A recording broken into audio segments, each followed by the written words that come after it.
Your Excellency, President İlham Əliyev, distinguished participants of the 6th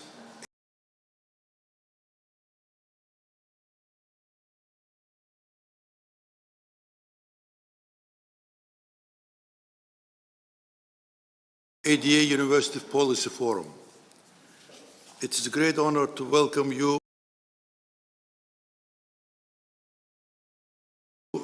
at our semi-annual policy forum. This time we have 64 participants from 30 countries.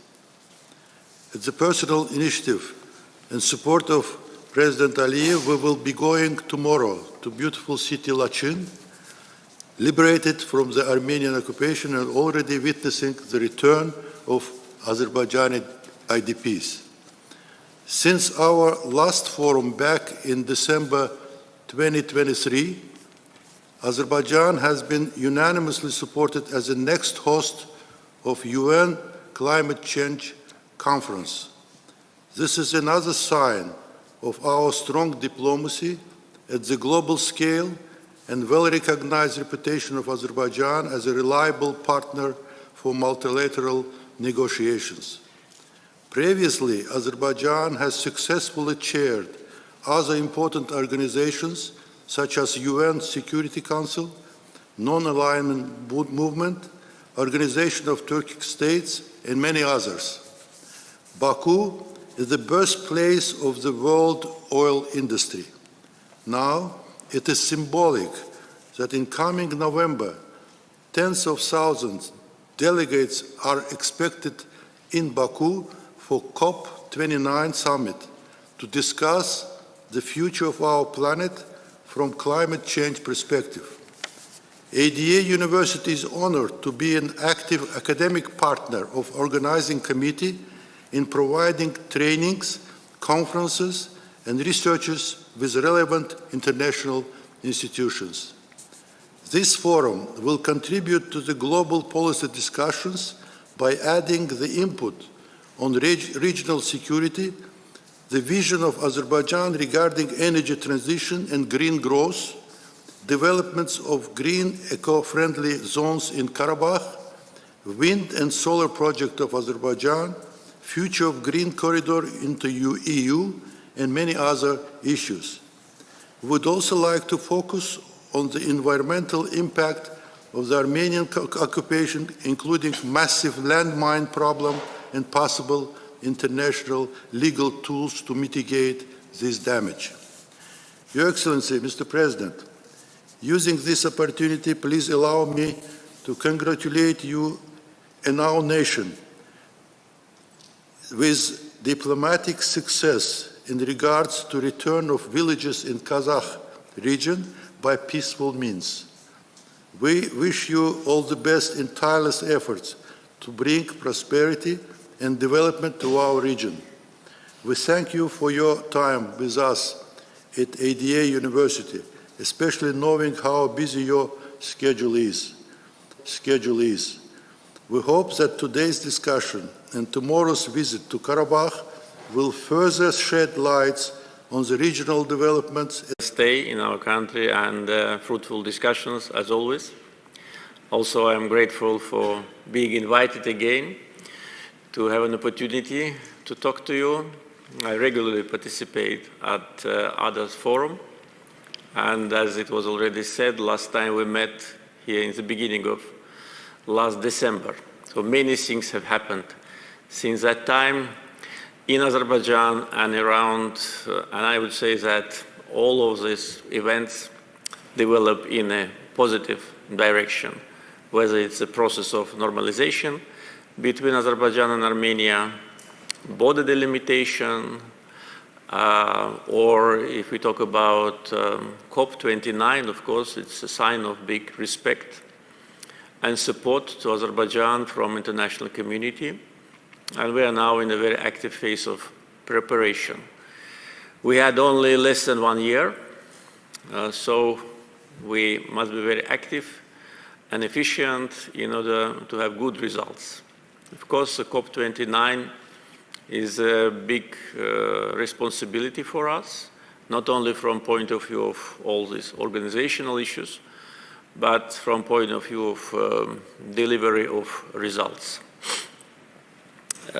You will visit Lachin tomorrow. You've been already, I mean, the participants, because I see many familiar faces, and also I know that there are new participants, but participants of the forum already been to Shusha, to Agdam, Zengilan, and now Lachin.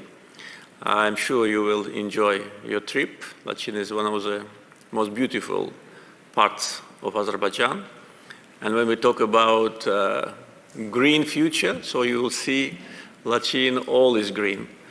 And of course, huge development is now underway, and seeing how we rebuilt Lachin city, and already one village next to it, you will actually see how Karabakh and Eastern Zangezur will look like after we complete the restoration work. Last May, I handed over the keys of the first inhabitants of Lachin, who returned there after more than 30 years. And now, every month, the new residents are coming. And as we prognosed, the percentage of the former refugees who want to go back to their native lands is even higher than we anticipated. And even those who've never been there, I mean, young generation or children, they enjoy being there. So it really demonstrates how Azerbaijani people are connected to their roots. Lachin was occupied 10 days after Shusha in May 1992, and that was actually one of the most tragic parts of the First Karabakh War, because land connection between Armenia and the Karabakh district of Azerbaijan, as a result of that occupation, was established, and thus it allowed huge movement of weapons and military personnel from Armenia to our land. Liberation of Lachin was also a demonstration of our strong political will. Biggest part of Lachin was liberated by political means. During the Second Karabakh War, we liberated the southern part of Lachin, and that was also very important military victory. But the biggest part, including the city, was liberated by political means. So when I say that occupied territories were liberated by military political means, so Lachin is a good example of that. And now we are moving on political track, and I'm sure that we can achieve all our goals by political means, what we already demonstrate. So I don't want to take much of your time in these introductory remarks. I think better if we leave more time for discussions. So once again, thank you for invitation, and thank you for being with us. Thank you.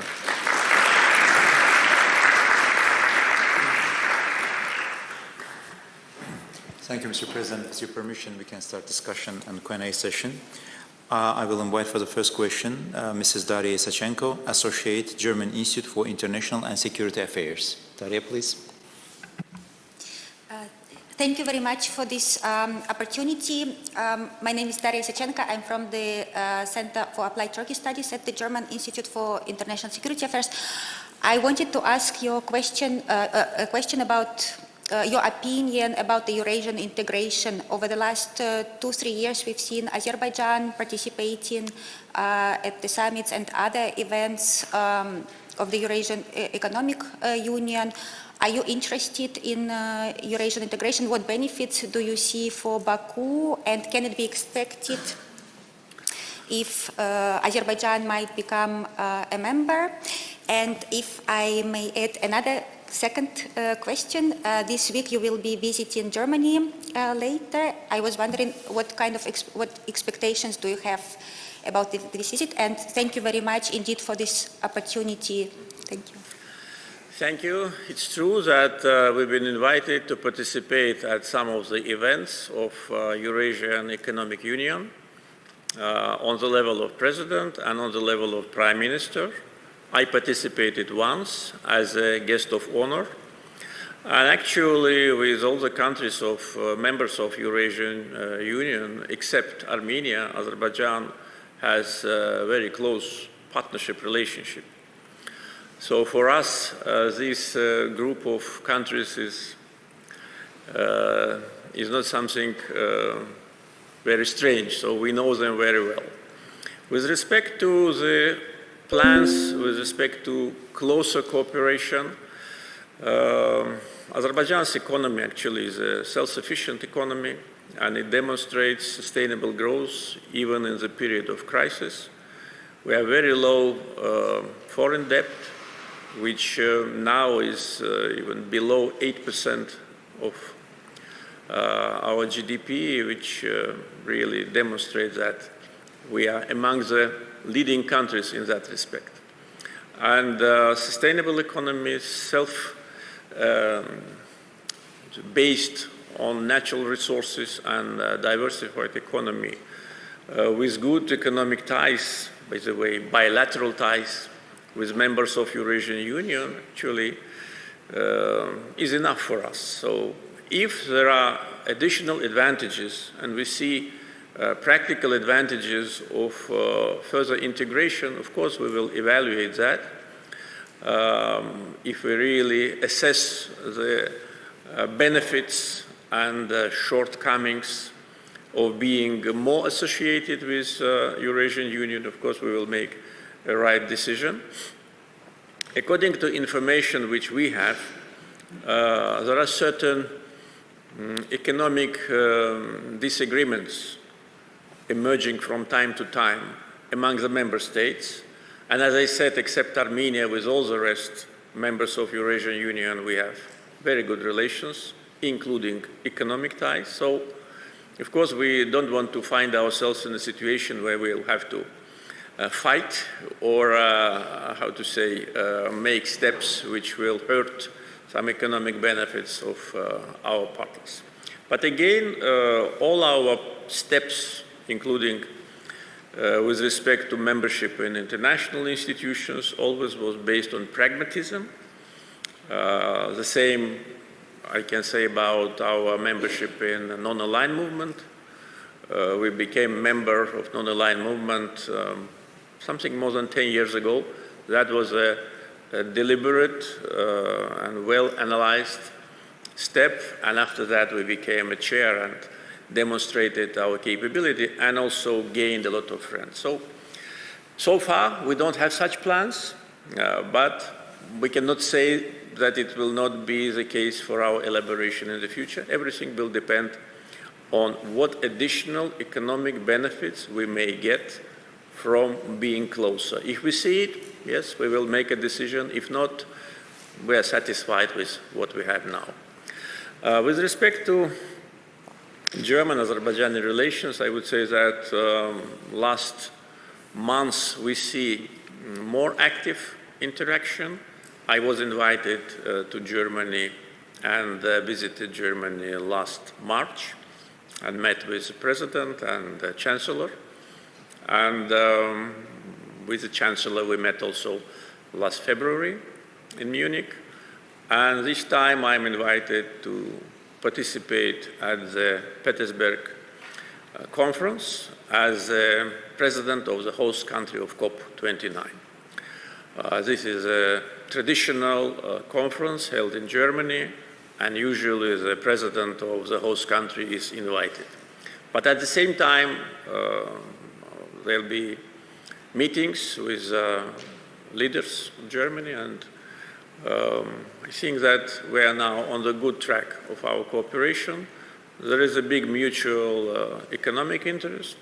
Recently, I met with a big group of German business community representatives, members of German Eastern Economic Committee.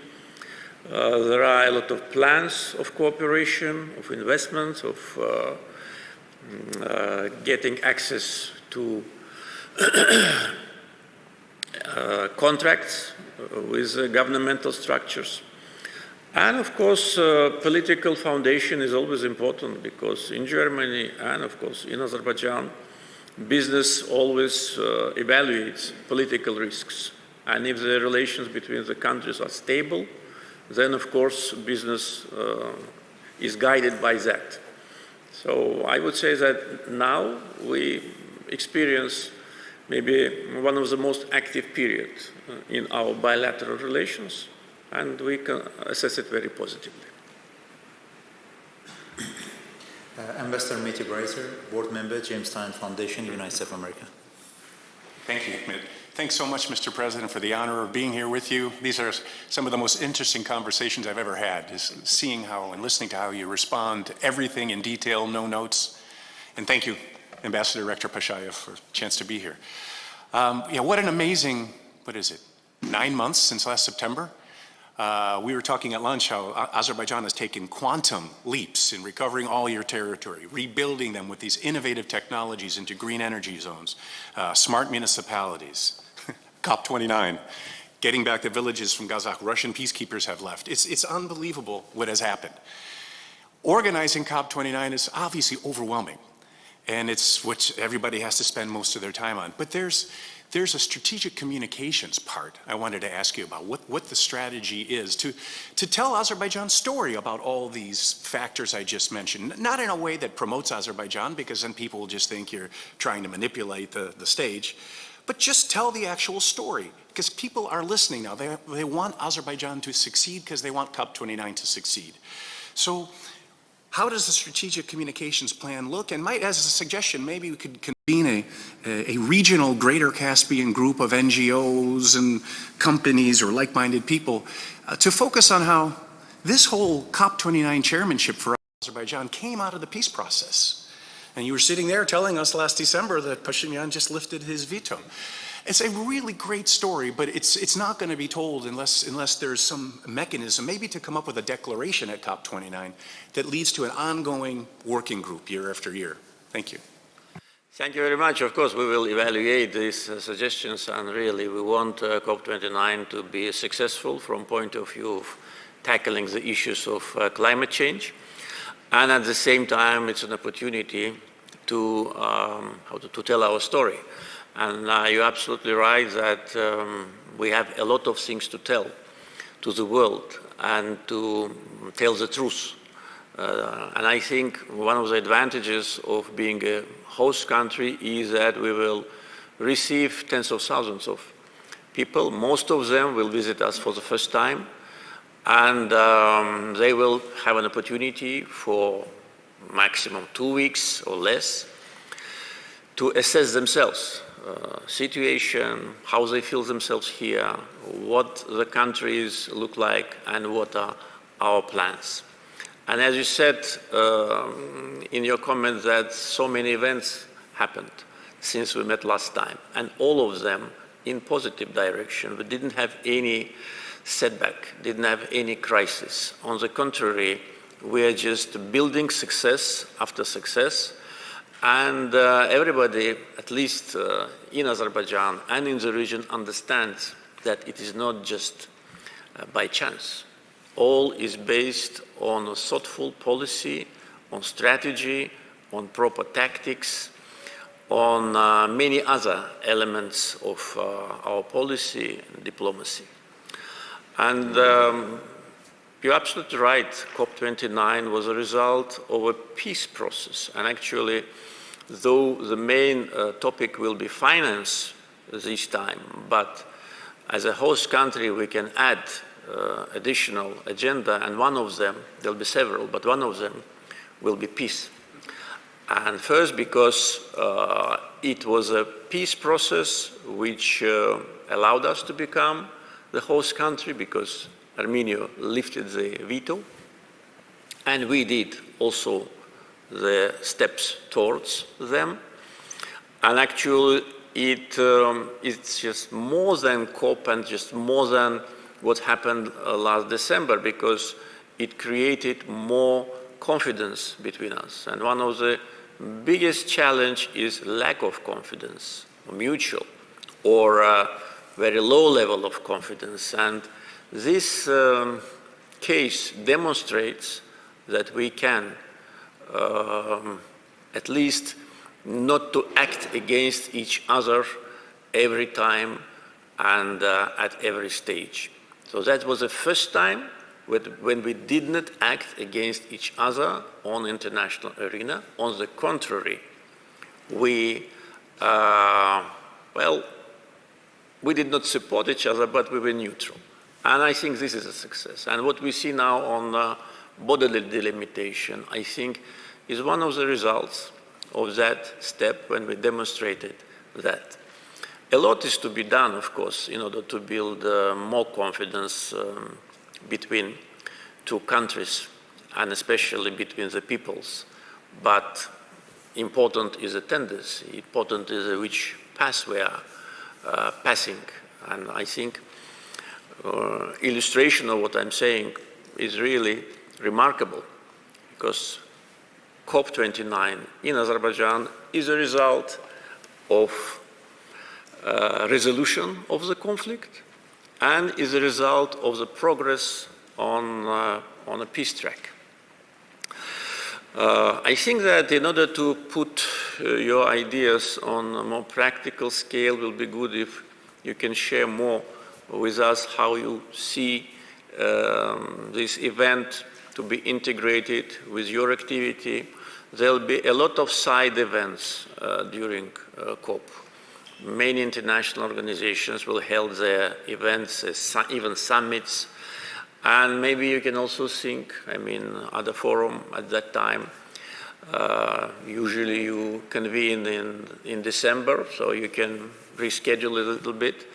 And first of all, I'd like to invite you, if you have time to visit us, we'll be happy. And also to think what else we can do, because now the Caucasus is one of the regions on a global scale where events develop rapidly, and in order to direct them in the right direction, sorry for tautology, we need to be proactive. We cannot just sit and wait. If we do it, we will lose. It's not a time that you can relax. And I was saying that right after the Second Karabakh War, we have no time to celebrate, and we didn't celebrate. We worked, and we continue to do it because a lot is to be done. And I think that this agenda will lead to strengthening of security measures in the Caucasus, in the Southern Caucasus in general, will create opportunities for at least consultations among 3 Southern Caucasian countries, and which lead the way to future cooperation. I think it's a unique chance now. We've been deprived from that when Soviet Union collapsed, unlike Baltic states, which started their, independent journey in peaceful environment. We had wars. So now it's a chance to turn that page, and we're doing it. And I think COP29 is an excellent example. And what we are now seeing on the border between Armenia and Azerbaijan, and you do not see what is behind the scenes. The contacts between representatives of two countries,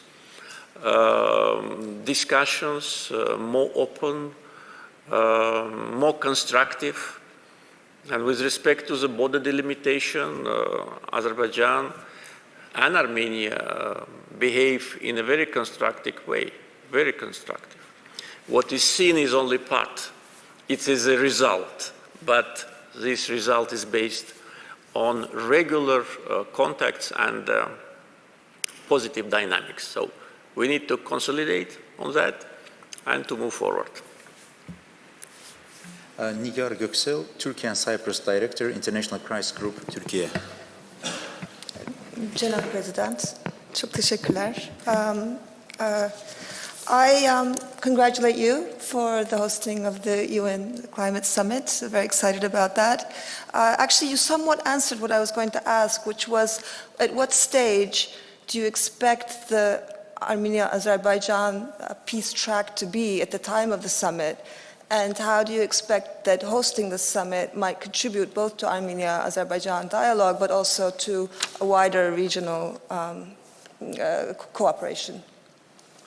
I think that taking into account what we already discussed, there are good chances for having a serious progress on the peace track.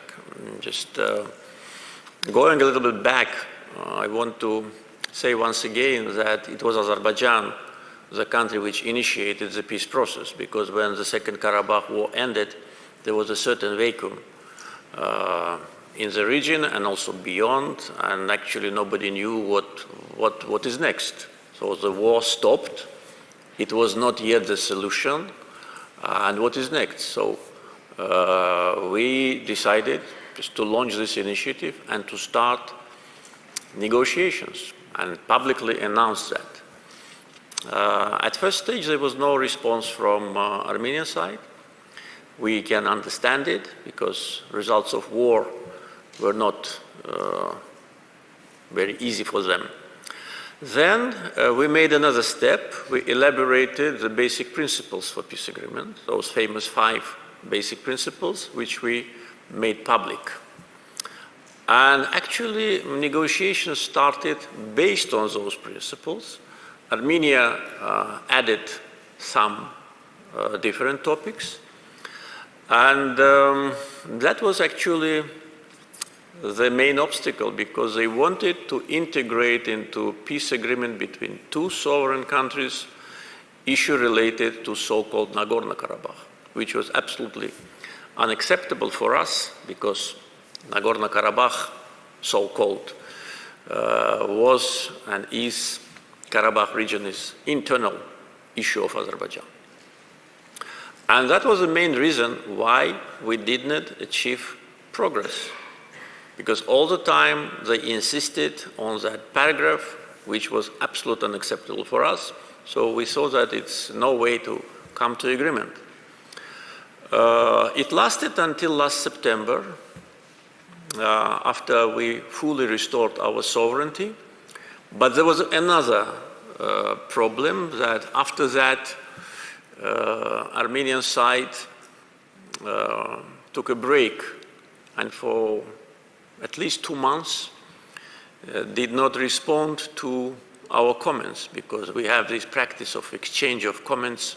Both foreign ministers do it regularly. It's been, I think, already 8 or 7 times that we exchange comments on draft agreement. And negotiations resumed only relatively recently. And my meeting with Armenian Prime Minister took place just 2 months ago only. And after that, the ministers met, and we are grateful to Germany, to Chancellor Scholz for making this proposal, and to Minister Baerbock for hosting the meeting of 2 foreign ministers of Armenia and Azerbaijan. So I would say that we are only now approaching the real substantive negotiations, because after full restoration of our sovereignty and territorial integrity, Armenia lifted that paragraph. So they do not insist, obviously, any longer of any mentioning of so-called Karabakh in any aspect of it. So actually this eliminates the most important obstacle, and the rest paragraphs, I think, can be agreed, because there is nothing new, nothing which we invented. All the principles are based on international law norms and based on pragmatic approach. We've been approached by Kazakhstan with a proposal to have a meeting between foreign ministers of Azerbaijan and Armenia in Kazakhstan, and we agreed to that. If Armenia also agrees, the next meeting of foreign ministers of both countries will take place there. And here I also want to make it clear, we are not talking about any kind of mediation, because what happens now on our border demonstrates that when we're left alone and nobody wants to use this situation for their kind of political ambitions, we can agree sooner than later. So it is only the platform, only the premises which we are talking about, and we are grateful also to the government of Kazakhstan for such a proposal. So I think now we need to wait for Armenian side to respond. But again, coming back to the substance of what is being discussed, I think that we are close, and maybe close as never before, because we've never been close during the times of occupation. We could not agree on basic principles at that time, those famous Madrid principles. We could not even agree on that. We did not even have a draft of peace agreement at that time, but now we have it. Now we have common understanding how the peace agreement should look like. We only need to address the details, but of course, both sides need time, because it will be, if signed, it will be a historical agreement for both countries. Therefore, every word, every full stop, every paragraph is important. But important is that we have, I think, both political will to do it. James Sharp, former UK ambassador in Azerbaijan. James. Teşekkür ederim. Hikmet ve salam Cenab Prezident ve indi etiraz etmişsiniz. Hoş gelmişsiniz. Ben indi İngilizce danışacağım. As you know, we hosted COP26 in Glasgow a 3 years ago now. And from our perspective, of course, being chairman gives you both opportunities and responsibilities. And the key responsibility of the chairman will be to negotiate consensus agreements on a whole range of issues that the countries need to decide upon to tackle climate change. But also, there's a responsibility we felt anyway that we had to show leadership in taking measures to show the rest of the world that we were doing what we wanted everyone else to do. We were going beyond what we were asking everybody else to do. So at that time, of course, we were lobbying you and Mukhtar Babayev that Azerbaijan should commit to net zero by 2050, of course, and you weren't able to meet that commitment at that time, but hopefully, as chairman, you will be able to commit to that.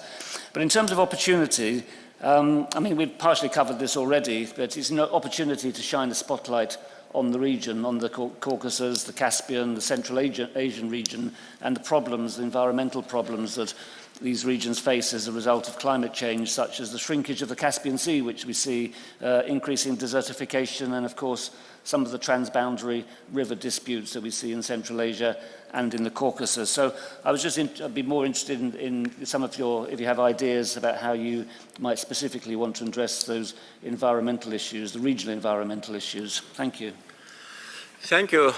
Even before we've been awarded with COP29, we were seriously addressing the environmental issues and trying to reduce the negative impact of climate change.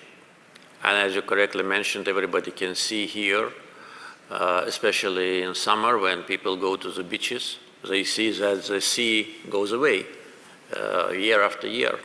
And it has never been like that. I mean, there was a periods when the sea was coming and going, but that was a process. But now the sea only goes. And this is a serious problem for environment and also for trade. We have to dig more canals in order to accommodate the vessels. And if this shrinking of Caspian Sea continues like that, So we will face not only environmental, but serious issues related to connectivity. Because one of the important projects now being implemented, the middle corridor, is passing through Caspian Sea. So it's a variety of issues. We do a lot on environmental protection. Here, you lived here several years, you know our agenda on that. We do a lot on cleaning the Aprelin Peninsula, and one of the prominent examples is the White City project, which was called Black City. I don't know whether all of you have been there, but if not, I would recommend just to go and to visit. We built city inside the city on the territory which was completely polluted for decades, and the part of Baku, which when we passed it by car, we always closed the windows because of the smell, and now is a demonstration of green city planning and delivery. And another example is BBA Bad Bay, which was part of the James Bond movie. And if you look if you watch that movie, you will see how it looked. But now it's one of the greenest part of Baku. So many examples like that. But now we are also working actively on the water resources in Karabakh and eastern Zangezur. We've been deprived from them during the times of occupation.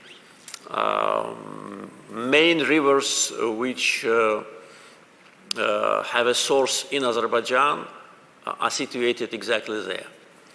And during the times of occupation, Armenians were just closing the dams and depriving us from water in the season when we need it and opening in winter. So hundreds of thousands of hectares of Azerbaijan, which was supposed to be irrigated by water from eastern Zangezur and Karabakh, were not irrigated. So now we are back. We are now controlling our water resources, and we're planning to build several big water storages and water canals, and not only in that part, but also in the central part of Azerbaijan.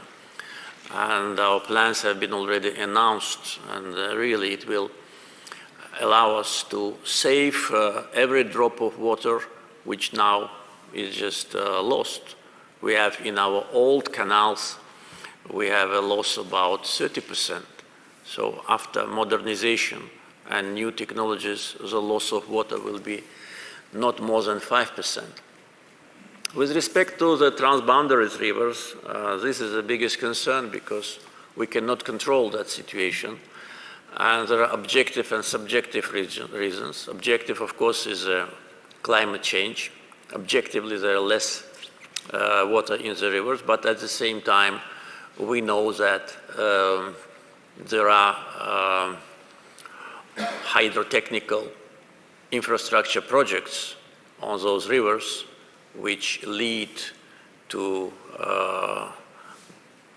shallowing them. The same we see, for instance, in Volga River, because Volga River is a main source for Caspian Sea. And now when there are less water in the Volga River, obviously, so Caspian Sea shrinkage is not because of climate change. It's also because Volga is not feeding the sea properly as it should be. So of course, it is an issue of multilateral cooperation. And with our neighbors, we are trying to, we are actually addressing these issues, because if we don't take coordinated measures and proper steps, we all will suffer. But talking about in general with respect to results, we are committed to work actively with all the members. We have, I think, good opportunities for that. Chairing non-aligned movement for 4 years, gained a lot of friends for Azerbaijan who trust us the countries of Global South, which Azerbaijan is part of, today need special attention. And of course, one of the issues of disagreement with respect to climate issues is the responsibility of developing, and underdeveloped countries. And this shared responsibility must be fair. And of course, negative contribution to climate problems must be also openly addressed. So we think that having these connections, also having good connections with many European countries, we can play a role of a coordinator, of a bridge. At the same time, being a country rich with oil and gas allows us to have more interaction with oil and gas producing countries, and also to create a kind of a platform of responsibility for countries rich with oil and gas, because these countries, including Azerbaijan, must make serious steps. We already demonstrated that in the platform which is called OPEC+, when coordinated reduction of production led to stabilization of oil prices. We need to make coordinated efforts on financial contribution of those countries which produce oil and gas. And this will be absolutely objective. And we also are ready to do it. And another issue which was a kind of innovation for COP29 is that we initiated and already established the Troika mechanism. It was Azerbaijan's initiative to have this format with UAE, COP28, and Brazil, COP30. So we already had meetings of ministers, and that will help us to plan, because November 2024, COP29, Baku will be finished, but the process should continue. We are now using the great experience of UAE in preparation and in delivery.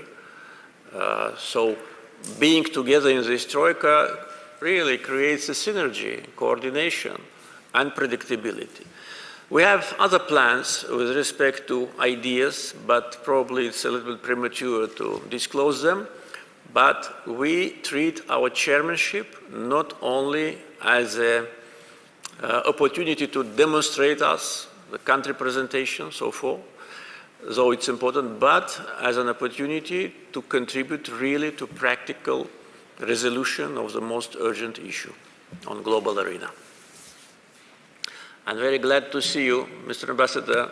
Hoş geldiniz. Welcome back. Alexander Hejazi, Director, Global Environmental Policy Program, University of Geneva, Switzerland. Thank you very much. Salam, Mr. President, and allow me to congratulate again, as my colleagues, the presidency of COP29. From our position in Switzerland, we look at with a lot of interest at Azerbaijan. We are in the center of Europe, surrounded by big, sizable neighbors. And we see with a lot of interest how Azerbaijan has fulfilled its promise of coming up with its own, we were talking earlier with the youth here, Azerbaijani way.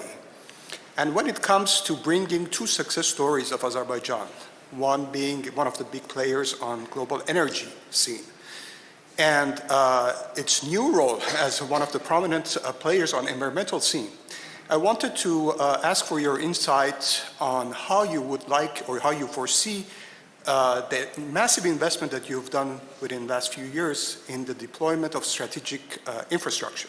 I'm thinking, for example, of Port Baku. In bringing these two elements that somehow could be contradictory, energy trade and energy development and environmental stewardship, how do you foresee the use of these infrastructures that you've invested for your country to leave a legacy for Azerbaijan and Azerbaijani people and the region? Thank you. Thank you very much. Very good question, and thank you for raising this issue.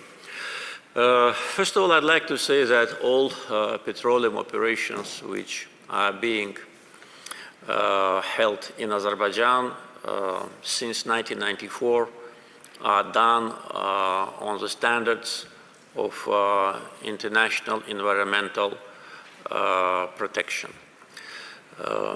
Our main investors are leading energy companies over the world, and of course everybody knows that their attention to environment is a really good example, and we witness it not only during the activity on offshore rigs, but also during the construction of major oil and gas pipelines, where there was a special care taken of birds, turtles, and other species, and also archaeological excavations. There have been cases when they had to divert because of important archaeological findings. This is one thing. Another thing is that before independence, during the Soviet time and during the times of Tsarist Russia, our energy resources were exploited without any concern to environment. And that was how Baku was one of the most polluted cities of the world. We had oil lakes, we had oil spills, we had to spend hundreds of millions and even billions of US dollars in order to clean that terrible legacy, which was an ecological catastrophe. And what you see now in Baku, you cannot even imagine how it looked like 10, 20 years ago, because we made a lot of recultivation, a lot of cleanings, and a lot of ecologically friendly initiatives. Now, as a COP29, the level of our responsibility, of course, is growing. First, because we treat this chairmanship with a very serious approach, and second, because we are on the spotlight. And immediately after we got the chairmanship, we've been attacked by different NGOs and media that, oh, again, oil-producing country, again, is chairing COP. So it was as if it was our fault. And my message was, it is not our fault that we have oil. Look how we use these resources. First, look how we use it for countries' development, for poverty reduction, for fair distribution of wealth, and then use how we use it for infrastructure, for green energy. So today, having oil and gas production stable and with respect to gas even growing, at the same time, we develop green energy projects. One important issue on that is the restrictions which are imposed in Europe with respect to fossil fuel. We see a kind of a contradiction here, and we already raised this issue in front of our European partners. On one hand, European Union wants more gas from Azerbaijan. For that purpose, almost 2 years ago, EU and Azerbaijan signed the Declaration on Strategic Partnership in the Energy Field. Based on that, our gas supply to Europe should have increased from 8 BCM 2021 to 20 BCM 2027. And this, it is not obligation, but it is a target. And we are moving towards that target. This year, our gas supply to Europe will be around 12 billion cubic meters. In comparison with 2021, it is 4 billion more. So we have to invest more, we have to produce more, but there is a restriction with respect to financial institutions to finance fossil fuel projects. For instance, European Investment Bank completely took it out of their portfolio. EBRD has a small portion for fossil fuel projects. So how Europe wants to get more gas from Azerbaijan when first they do not provide financing, because with a project like that, all the projects which we implemented, whether it's oil or gas pipelines, it's about 30% of corporate financing. The rest is lended money. So this is the first question. And second question is they want us to produce more and to supply more. And they do, by the way, projects related to interconnectors construction in Europe. But at the same time, they do not give us a guarantee that our gas will be needed for a long time. So we cannot invest billions only for 5–10 years and then not be able to recover the costs. Southern Gas Corridor and investments in Chardani's Stage 2 projects today did not yet reach the zero balance. We still are repaying the debts. So Azerbaijan, whatever we get from gas sales, we, cover the debts. So these are two most important issues which we need to address with respect to EU-Azerbaijan gas cooperation. And on incorporation of green energy and fossil fuel, I think that the world will need fossil fuel for many more years. And it will be, I think, naive to think that one day just it will stop. So the world is not ready for that, the world's economy is not ready for that, and industry is not ready for that.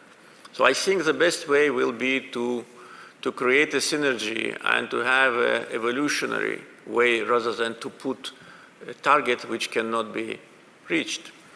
In our case, we are doing it. We already started active investments with our investors in a green energy projects.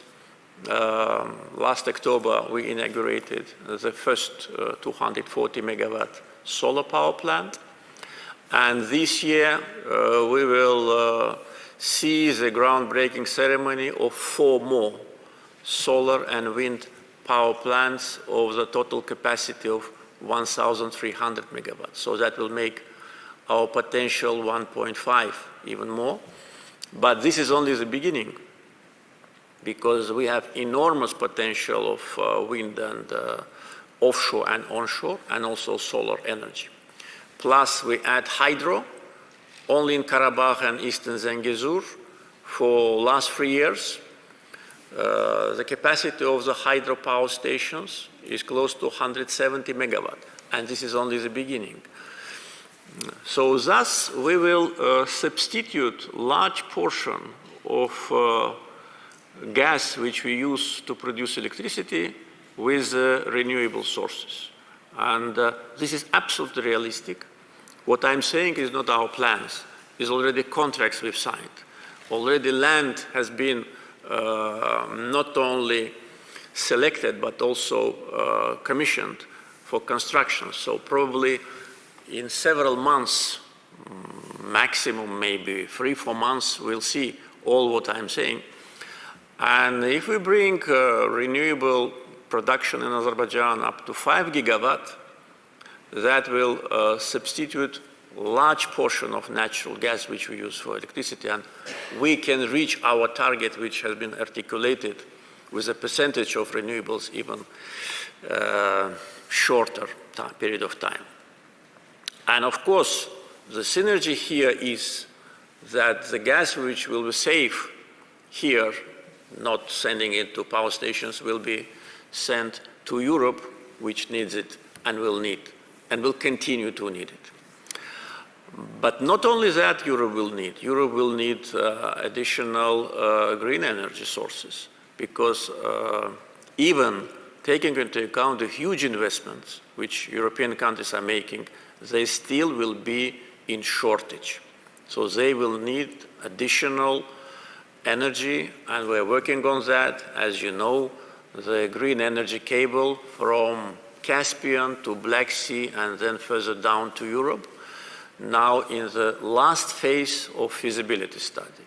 As soon as feasibility study is ready, we will start, and we already are discussing the practical track discussing opportunity of connection this cable with Central Asia. So actually what we are talking now, we're expanding the project because it started like a Black Sea cable from Georgia, Black Sea to Romania, Black Sea coast. We expanded it to the Caspian, and now we're expanding it further down to the eastern Caspian to Kazakhstan. And taking into account the investment projects in Kazakhstan and Uzbekistan with renewables, they will, in a relatively short period of time, will be not energy deficit, but energy proficit countries. And the way to export will be again through Azerbaijan and further down to Europe. So all these issues are closely connected with geopolitics and with regional cooperation. So Azerbaijan always first separated energy projects from politics, but at the same time integrated them only in positive meaning. All our energy projects leads to cooperation. And today, if you look at the countries surrounded on Southern Gas Corridor, we see that some of these countries have not very, how to say, easy relations, but this project unites. It's a shared interest, it is a win-win situation, and energy actually leads to peace. In the history, we know that oil leads to war, to bloodshed. Now we change the paradigm, and so far we've been successful. It's already 30 years that Azerbaijan started its oil cooperation with international companies, being the first country who invited foreign oil companies to Caspian Sea. And we have, I think, more bright future. Not to abandon fossil fuel, we will not do it, but at the same time concentrate on green agenda. And once again, thank you for this issue. And also, will be good if we can elaborate on that more, maybe closer to COP, to have more ideas about what we just exchanged, just to make it also part of our agenda at the conference. Xiaoyun Chang, Director, Center for Russian and Central Asian Studies, Shanghai Institute for International Studies, China. Thank you. Salam, Mr. President. My question about a bilateral relationship between China and Azerbaijan. As we know, Azerbaijan plays a unique and a very important role as a bridge between the south and the north, the east and the west. So how do you see the prospect of cooperation between China and Azerbaijan in the development of the Trans-Caspian international transport corridors? Thank you so much. Thank you. Our relations are developing very successfully and based on mutual respect, mutual support, and recognition of territorial integrity of each other. Azerbaijan was among the first countries which expressed its opinion with respect to elections in Taiwan. We not only expressed concern, but we denounced it. So our policy of one China is very well known to our Chinese partners, and China always supported Azerbaijan's territorial integrity. So this was a kind of a basis for our cooperation. But now cooperation expands both in political and economic area, in the area of transportation. I met many times President Xi Jinping and have very good impressions of our meetings. And actually, these meetings, they give additional impetus to our relations. We now see more Chinese companies as investors in Azerbaijan, in the industrial sector, which we highly appreciate. Our political contacts are regular, an exchange of high-level delegations. And of course, as you mentioned, the transportation part is also becoming more and more important. And Trans-Caspian transportation route is needed today more than ever before. We see year after year the growing volume of cargoes going from China through Azerbaijan. And by the way, during the state visit of President of Kazakhstan last month, we had a ceremony of joint welcoming of the container train from Xi'an, which arrived to Baku. So this was our joint demonstration of cooperation between our countries. Of course, Kazakhstan and China have much more active cooperation, but Azerbaijan and China also developed their cooperation in a very promising way and in a very resultative way. I firmly believe in the great future of the Middle Corridor project. Here in Azerbaijan, we actually constructed all the necessary infrastructure, including the modern and new seaport. And by the way, now we are working on expansion of the seaport, because today's 100,000 TEU and total 15 million tons of handling capacity will not be enough. We already understand it. We want to bring it to 25 million tons and 500,000 or even 1 million TEU in order to be able to accommodate the growing volume of cargo, not only from China, but also from Central Asia. Because in today's geopolitical environment, this route, as I said, is needed. And we also make another steps with respect to institutional support of that, because physical infrastructure is not enough. So we already created a joint venture between Azerbaijan, Kazakhstan, and Georgia. We are now working actively on digitalization of transportation route.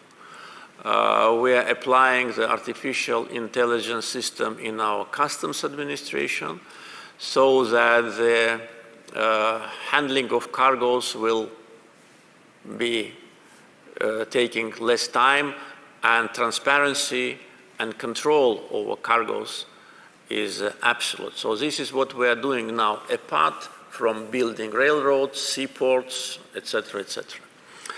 So, and you also mentioned the north-south transportation corridor, which for Azerbaijan is now less important. It's really a geographical gift, I would say, that we are situated on this juncture, that both roads cross our territory. And with respect to north-south, we already have railroad infrastructure which connects us with Russian and Iranian border, and now soon we will start to build new railroad infrastructure, because we expect at least 15 million tons of cargo coming only from Russia to the Persian Gulf. And if we add direction from opposite, cargoes from opposite direction, so I think 15 million is only the beginning. Today's our north-south railroad, Azerbaijani segment, can handle 6-7 million tons of cargo, which is enough for us and for transitors. But for the future, we will need additional railroads. So we already are working on accumulation of financing, and not later than next year, we will start practical construction of that. Actually, part from Russian border to Baku is being renovated already, but now we need from Baku to Iranian border. And last point on that, these roads will not be two separate roads, because it will allow cargoes to go from south to west or from north to west, which is already happening now using existing infrastructure. But with the new infrastructure, the volume will be bigger, and of course that will increase geopolitical importance of Azerbaijan, and definitely will bring additional financial benefits to us. Professor, Keio University, Japan. Mr. President, thank you so much for this great opportunity. I'm Yoko Hirose, a Japanese professor specializing in Azerbaijan and former USSR region. Last year, I wrote an article for the Azerbaijan Ministry of Foreign Affairs magazine, World Diplomacy, about how you and your father have had implemented great policy for IDPs. I sincerely respect your accomplishments, and I'm very honored to have this opportunity today. Now, Azerbaijan around Turkey is increasing its international influence, and I believe that the Zangezur corridor will become even more important as Azerbaijan's future increases its international and regional influence. And it seems to relate to the Middle Corridor project deeply. Regarding the opening Zangezur corridor, I understand that Armenia and Iran are against it, but what kind of outlook and policy does Azerbaijan have regarding the Zangezur corridor?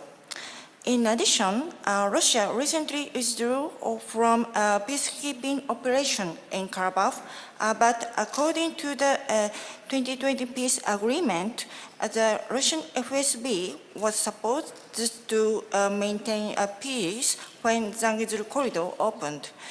What will happen in this regard? Furthermore, what will happen to the relationship between Azerbaijan and Russia in the future, centering on the Karabakh issue? Thank you so much. Thank you. Several questions you asked. I will try to answer all of them. On Zangezur corridor, as you mentioned, trilateral declaration, which was signed on 10th November 2020, clearly reflected this. Yes, the word Zangezur corridor was not mentioned, but it was said that there must be a connection, transportation connection between the eastern part of Azerbaijan and Nakhchivan Autonomous Republic, and Russian border security forces must provide control. So that was signed by President Putin, Prime Minister Pashinyan, and myself. So now Armenia, for more than 3 years, is actually violating this provision, and again, they signed it themselves. And now they want to, get rid of that paragraph, but it is not possible. And what they do, they just block the possibility to build this land connection with Nakhchivan Autonomous Republic. And this behavior, of course, is very disappointing. How trilateral declaration was signed is a different story. What were the circumstances, also everybody knows, but there was a signature by Armenian Prime Minister, and it must be respected. So seeing that the process got stuck, we actually had to find another option, and we found it. And we started consultations with the Iranian side and agreed to make a bypass through Iranian territory, actually on the southern part of Aras River. We just need only 2 bridges for transportation and maybe 2 additional bridges for railroad. And by the way, the construction of the automotive bridges have started. There was even a groundbreaking ceremony there with the participation of high-ranking officials from Azerbaijan and Iran. What will be in the end? Armenia will lose. They want to become a crossroads. Yeah, they call it the crossroads of peace. But in order to become a crossroads of peace, first they have to agree with us. Because if Azerbaijan do not agree to that, it will be just a piece of paper or a statement. Without agreement with us, it is absolutely useless. And unfortunately, they try to discuss it with different countries situated far, far away from the region. But when it comes to the point, they don't want to discuss it with us. And our position is very clear. The trilateral declaration must be respected. And land access from mainland Azerbaijan to Nakhchivan Autonomous Republic through Armenia must be provided with an international control and security mechanism. If they don't want now, due to some reasons, that it should be Russian border security, they should say it. But again, it is something which they sign themselves, and they must respect their signature. So,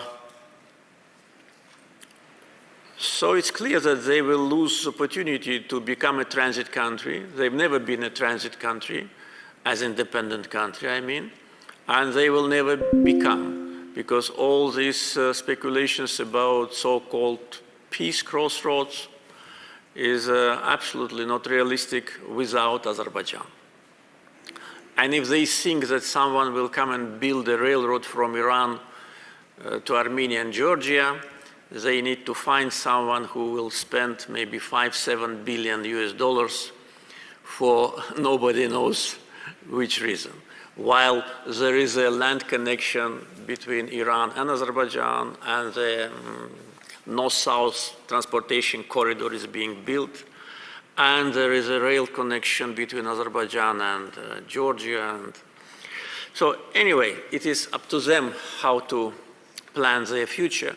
But with respect to our plans, as I said, construction have started. We next year plan to complete the construction of the railroad, which was dismantled by Armenians during the times of occupation, from Fizuli to Zangilan. It's almost done.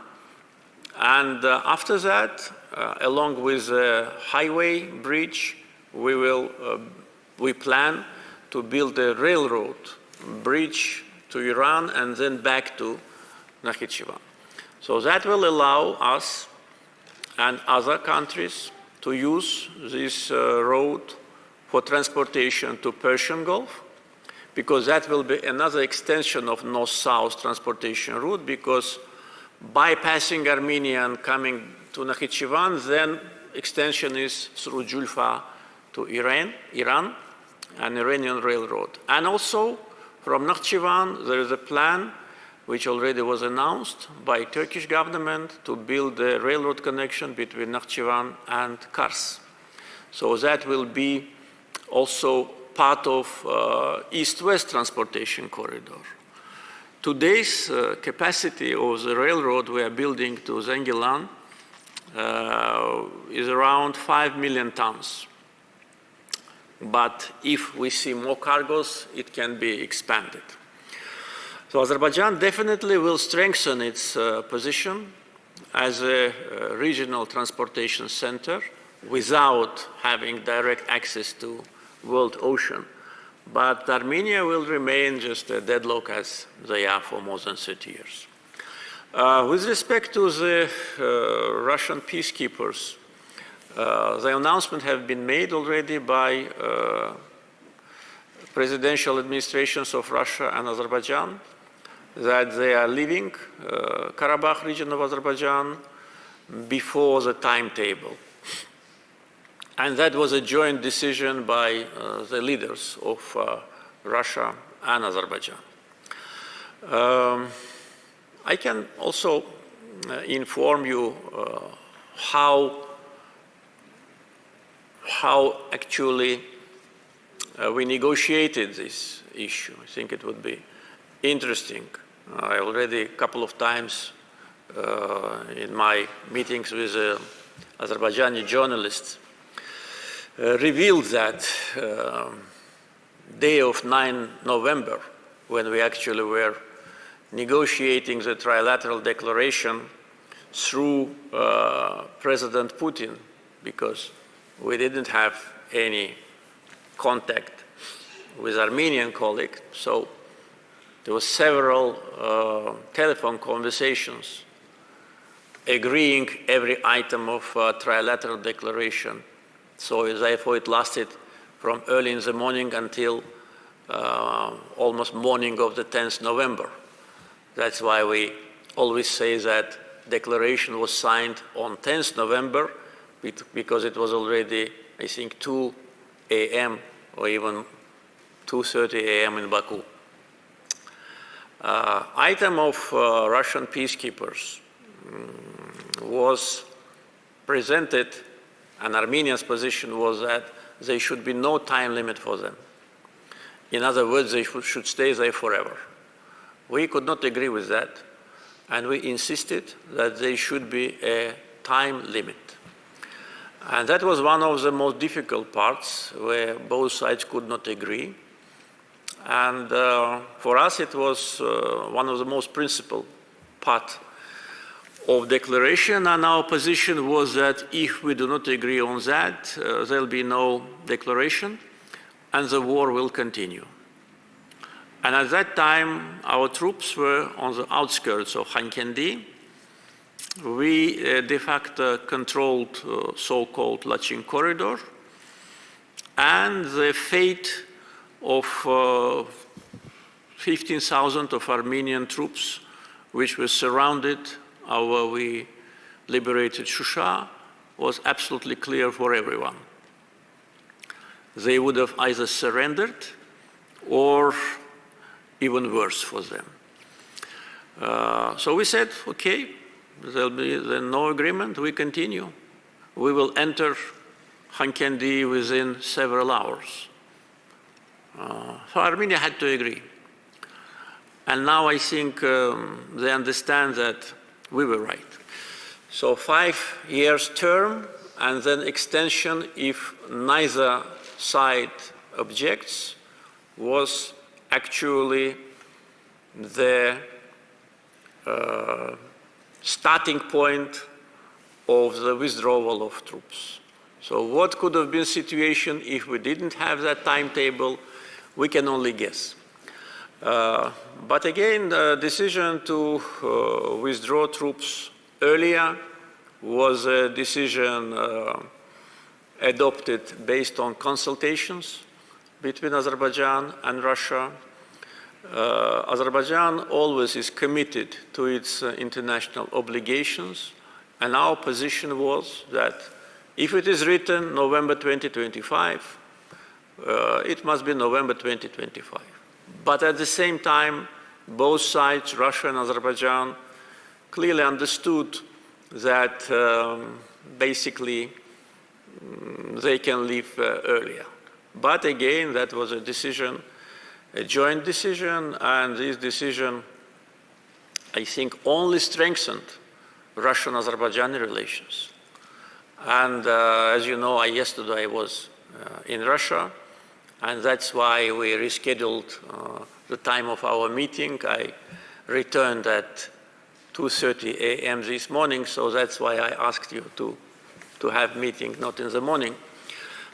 So I'm sure that this decision strengthened our relations. And also public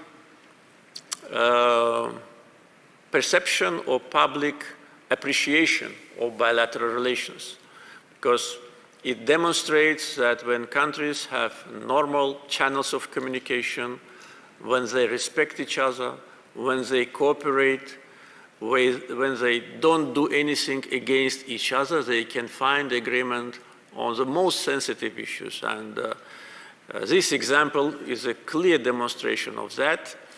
And yesterday, once again, we reconfirmed the strategic substance of relations between Russia and Azerbaijan. And this is in the benefit of our country, I'm sure, in the benefit of Russia, and in the benefit of the region. Thank you. Craig Oliphant, Senior Advisor, Foreign Policy Center, United Kingdom. Thank you, Mr. President, for taking the time in a packed schedule, really, to share your insights with us. Craig Oliphant from the Foreign Policy Centre in London. And please let me echo the appreciation expressed already by others to you and the organisers for this really invaluable opportunity to meet and for such a timely and important discussion. My question already partly covered, but could you comment further on the current outlook for border delimitation involving not only the return of the villages, as we've heard, but also the more complex issue of the exclaves. And obviously, we've all been following very closely the very welcome announcements from last week.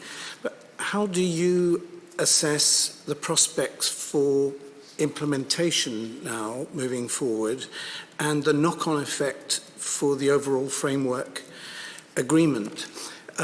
You mentioned a moment ago on COP29, coming out of the peace process, and I wondered if I can turn that proposition into a question. Do you see the actual holding of COP29 in November as a propitious backcloth for further progress on reaching an outline agreement in the peace process, a kind of push-pull dynamic in action through 2024? Thank you. Thank you. I think it is absolutely realistic to reach an agreement between Azerbaijan and Armenia before COP29, at least agreement on basic principles. I think this also is an option, to agree on the basic principles and then to spend time more on details of the wording. But even the drafts can be ready. I think for that, both sides just need to work hard and maybe to have many sessions of meetings, not for one day, but maybe for several days. Delimitation and peace agreement are two separate issues. And I think that it will be wrong in order to combine them and to make dependent one on another. For a very simple reason. Our border with Armenia, something around 1,000 kilometers, maybe more, maybe less. Biggest part of that border was under occupation for 30 years. From Kalbajar, from Murov Mountains to the Aras River. It's around close to 500 kilometers. In Soviet times, even when we had administrative borders, but some part of the administrative border between Armenian Soviet Republic and Azerbaijan Soviet Republic was not identified.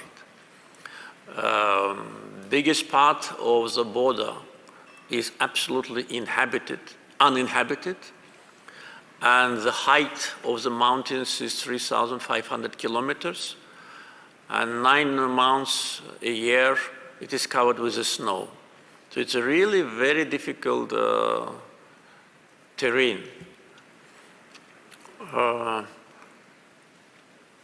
So from practical point of view, to delimitate this border within a short period of time is not possible. Another two examples of the regional issues. Azerbaijan and Georgia, two friendly countries, and Armenia and Georgia, also two friendly countries, could not delimitate their border for more than 30 years. And not because, as I said, we have kind of problems. No, both Armenia and Azerbaijan have friendly relations with Georgia, but just because it's a complicated issue. Our border with Georgia, I mean those segments of the border which have been agreed, is about 70% only. So it's a slow process. It is very process which needs a high level of accuracy. Therefore, if we wait until the border between Armenia and Azerbaijan is delimited and then sign peace agreement, so we will need maybe 30 years or more. So our suggestion is to separate these two issues. And saying that, don't want someone to misinterpret our position or, how to say, produce speculations. Azerbaijan and Armenia, when agreed on declaration of October 2022, clearly demonstrated that we will base our relations on Almaty Declaration, which is 1991, which is well known. And second, we said that we do not have territorial claims to Armenia in case they don't have territorial claims to Azerbaijan. And we demonstrated it to Armenia that if they continue to have territorial claims to Azerbaijan, we will have territorial claims to Armenia. And what will be the result of that, I think now everybody understands. After they lifted publicly territorial claims to Azerbaijan and recognized Karabakh as part of Azerbaijan, of course, from our side, there will be no territorial claims to Armenia. Therefore, I just wanted to make it clear because sometimes those who are situated far away from here and wants to behave as more Armenians than Armenians themselves want to misinterpret our policy and our steps. Our policy and position is based only on pragmatism. The beginning of delimitation from the occupied villages of Kazakh was our proposal, and we told Armenian side that if they really want to demonstrate that they're ready to move on that, they should do it, because these are the villages which were inhabited. It is not some uninhabited hills which can be contested. It was inhabited by Azerbaijanis and were occupied. One of them was occupied even during the time of Soviet Union in 1990. Actually, that's when the war started against us. And the fourth of them was occupied in 1992, already after collapse of the Soviet Union. And I think around 10 or 12 kilometers of our state border already is considered to be delimitated. And this is a significant moment.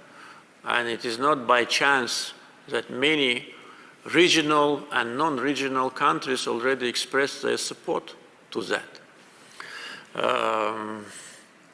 How the process will continue, we'll see.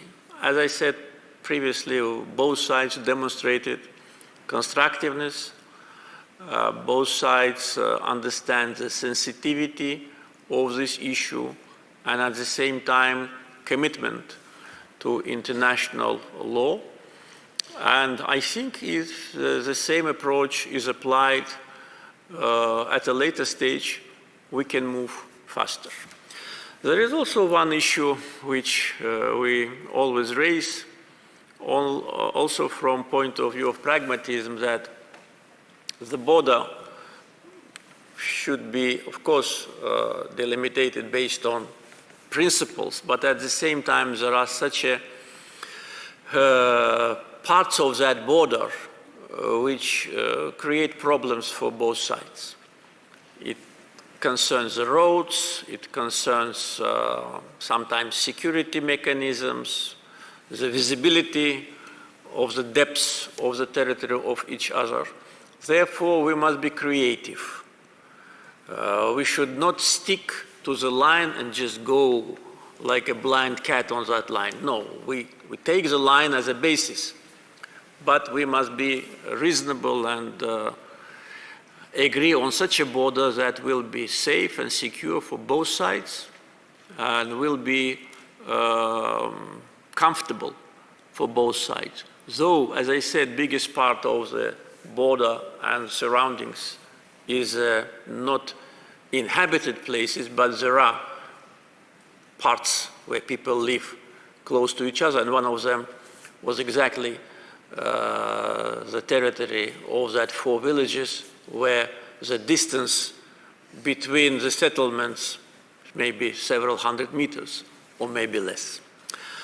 And when we raise this issue of 4 villages, and we raise it actually right after the Second Karabakh War, we never forgot about them.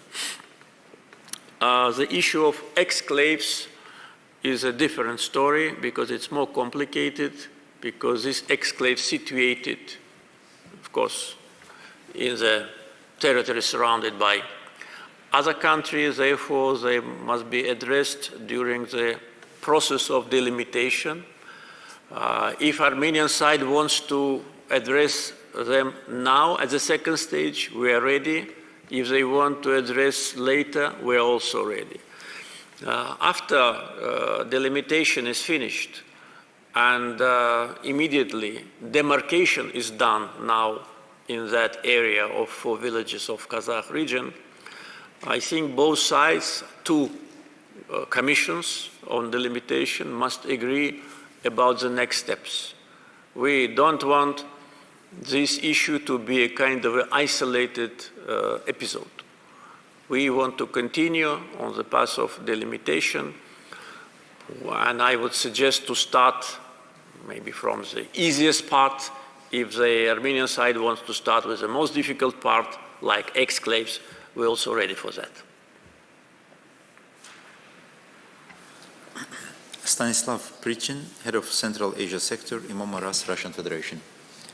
Mr. President, good afternoon. Thank you very much for your time. My question lost a little bit value after your comprehensive answer on energy balance of Azerbaijan, but anyway, I will try. My question about nuclear energy, because from the point of view of ecological damaging, probably this is one of the most secure kind of energy sources, especially taking into account that even recycling of solar panels usually costs very high price, and at the same time it's very difficult to organize this process without damaging environment. Meanwhile, we see now the real breakthrough in nuclear energy from the point of view of using, for example, spent fuel from old style reactors for new reactors, so fast neutrons. So Russian Rosatom is one of the leading companies here, and from this perspective, especially taking into account that gas resources is huge in Azerbaijan, but they are not endless. And from the point of view of long-term environmental issues, does Azerbaijan consider the possibility of using low-power reactors or generally nuclear power plants as the possible answer for long-term demands for energy? Thank you very much. Thank you. We've been approached by Rosatom with different ideas, and now we are in the process of consultations with them. As you correctly mentioned, having huge deposits of natural gas, which is considered to be the cleanest fossil fuel energy source, and also renewables, we feel ourselves on the safe side. We actually, even now, we are exporting electric energy. We have swap operations with Russia. We, throughout the year, export and import to Russia and from Russia almost the same volume of electric energy. But also we export electric energy to Georgia, and through Georgia to European destinations. So for domestic consumption, we will not need additional sources. Second argument is that for us it could be interesting from point of view of technological development and preparation of specialists, and also to plan a long-term strategy of our energy policy. Therefore, from this point of view, we are interested in evaluating this potential, especially, as you mentioned, with the new technologies. It is now much more attractive and safe than ever before. Important part is about the cost and who will cover the cost. With respect to renewable energy projects, which I already mentioned, all of them are financed and will be financed by foreign investors. In other words, Azerbaijan will not invest a dollar in that. Of course, if local companies want to be co-investors, of course it is possible, but not Azerbaijani state. What we will invest in only is the energy grid, because we need to strengthen our energy grid to be able to absorb thousands of megawatts of wind and solar. With respect to nuclear, usually it is the host country who pays the bills, and it is very costly. So from economic point of view, I think it would not be wise now to enter this kind of arrangement, even if it is a kind of a loan arrangement. If it's a loan, anyway, you will have to repay. From point of view of environmental protection,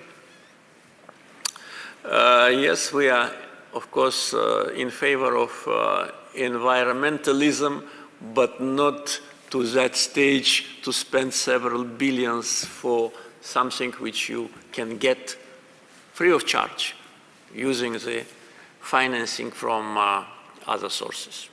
So this is actually the position of Azerbaijan. We do not close the door, but at the same time, we are not pursuing a proactive policy in that respect. We are in the phase of evaluation, and of course, important part will be related to the markets, because even now, in order to get to the premium market, we need to have a long, long way and to build thousands of kilometers of transmission lines, including one beneath the Black Sea. So for export markets, it can work. For domestic consumption, problematic. George Gvimbradze, Director of News and Current Affairs, Georgian Public Broadcaster. Mr. President, thank you so much for your time, and I would like to express my appreciations toward the organizers to invite me here and for this really very interesting opportunity. Let me remain within our mutual region, and my question will be about our regional cooperation. This morning, during the discussions with the students, there were a lot of talks about the stability and security as the major conditions for development. And this is what really badly needed in our region. On one hand, we all have pragmatic positions to join our efforts within the region, even to develop the joint energy capabilities. For example, you have these plans for the green energy along with the traditional energy resources you mentioned. Armenia has its nuclear capabilities, Georgia with its water resources, and region at all, you mentioned these capabilities of the energy transfer. On the other hand, you were the initiator with the President Erdogan of Turkey back in 2020, back in 2020 about the format, the 3+3, the peace agreement with Armenia, you mentioned it is hopefully on its way. But despite all the pragmatic thoughts, what can you say about the sustainable stability and security? Do you believe it is really possible in our region with, let's say, so quite complicated relationships among the possible players of any regional cooperation? I mean, it is not sustainable to speak about development of one particular country in this very complicated region. We need sustainable regional cooperation. And what could be, in your opinion, the sustainable platform for this kind of cooperation inside our region? Thank you. I think that if we put an end to a long-lasting confrontation between Azerbaijan and Armenia and sign a peace agreement, very soon I think what you say can turn into reality. Because actually the potential of the countries of the Southern Caucasus is already known, and we already know what areas we can work together. You mentioned area of electric energy and correctly identifying the potential of free countries. Yes, it is true, but if we add here the natural gas cooperation, for instance, between Azerbaijan and Georgia, we will see that it is also mutually beneficial. And today Georgia is 100% on the safe side with respect to natural gas supply, and year after year the consumption due to the growth of economy and industry in Georgia is growing, and year after year we increase our supply, and now I think it reached already 3 billion cubic meters, and it's almost 100% of the gas supply to Georgia which comes from Azerbaijan.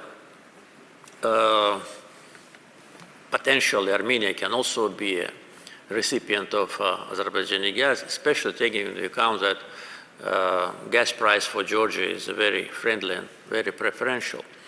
And from point of view of proximity, from point of view of infrastructure, of course, it could be natural to have this kind of cooperation. When we were talking earlier about Zangezur corridor, we didn't mention that we see it not only as a railroad or highway connection, but also potential communication, potential cable, because one of the electric cable to expand our export capacity can go through Armenia, and potentially it can be even a gas pipeline, because today in order to supply Nakhchivan with natural gas, we have arrangement with Iran, so we're actually getting gas from Iran to Nakhchivan. Now we are building another pipeline. We finance it from Turkey to Nakhchivan, and that will be Azerbaijani gas. But it is like touch your left ear with the right hand. You know. If it goes through Armenia, it will be beneficial to all. It will save a lot of costs. And many other issues like that. I know that Armenia wants to become a part of the Black Sea energy cable because of extra energy capacity, but they cannot because relations with Azerbaijan are not settled. And there are 4 countries, Azerbaijan, Georgia, Romania, and Hungary, and Bulgaria, which is joining, and that's it. So there's no way, and it is a consensus decision. So peace agreement is a starting point. Should we plan our post-peace agreement future? Of course we should. And we several times discussed this with Georgian colleagues, the possibility of a trilateral consultations, just to start consultations on the issues of practical importance, transportation, energy, potential trade relations, but all the time Armenian side refused. And Georgian colleagues know it very well. Regional cooperation with good relations with regional countries. I think this is the best scenario for the Southern Caucasus. We have, by the way, trilateral format of cooperation of Azerbaijan, Georgia, and Turkey. And ministers meet, different ministers of different, ministries meet regularly. So all this is absolutely possible, but we need to have a breakthrough on peace agreement. Frankly speaking, neither Georgia nor Azerbaijan today faces any kind of difficulties with respect to its energy security or transportation security. The country which lacks it is Armenia. And for me, frankly speaking, is a big question why they oppose Zangezur corridor so fiercely, why they consider that this is a danger. They have kind of a phobia which I cannot explain. They even speak against the word corridor. They think that corridor means violation of sovereignty. Well, when we speak about north-south transportation corridor which crosses Azerbaijan, we don't have these phobias. Corridor is well-known international word. So when they hear Zangezur corridor, they become almost insane. So it is very strange. But again, we need to think about the future, and I think you raise important issues to think and to plan post-peace treaty development. And here also I invite our colleagues and participants to maybe think about that. Maybe on the level of some informal meetings in Georgia to organize kind of a session, a seminar on that, just to see what could be the potential. Because now we only can assume what can happen, but maybe there can be many more things which we even do not think about. So we treat it positively. We think that regional processes must be taken care of by regional countries. And by the way, this excellent example which we discussed of delimitation of and return of 4 Kazakh villages demonstrates that when we work together on bilateral track, we can achieve good results. Hélène Vassilina, President and Founder, Tracadero Forum Initiative, France. Sorry. Thank you, Mr. President. It's an honor to be here and come back to Azerbaijan. Very pleased. Thank you. Thank you. I have a couple of questions, but I think we're going to add some more on if you allow me, because I think most of the questions you already answered. Of course, the big question is, what do you hope to achieve with the COP? But I think you've already answered most of that, right? Right. And then how can Azerbaijan combine energy security, supply and demand, and sustainable economic and social, ESG, development and investments to achieve the UN 2030 goals? If I may add just a little bit to that, Mr. President, if you could address maybe some education issues, and how are you preparing the next generation of young students that we met at ADA to meet the challenges that are coming? Thank you, Mr. President. Thank you. I think that being here in ADA is a good illustration of our educational policy, and really it is absolutely clear for everyone that the best investment is in education and in a young generation. We are trying to do it. For us, it's one of the main priorities. And we have special programs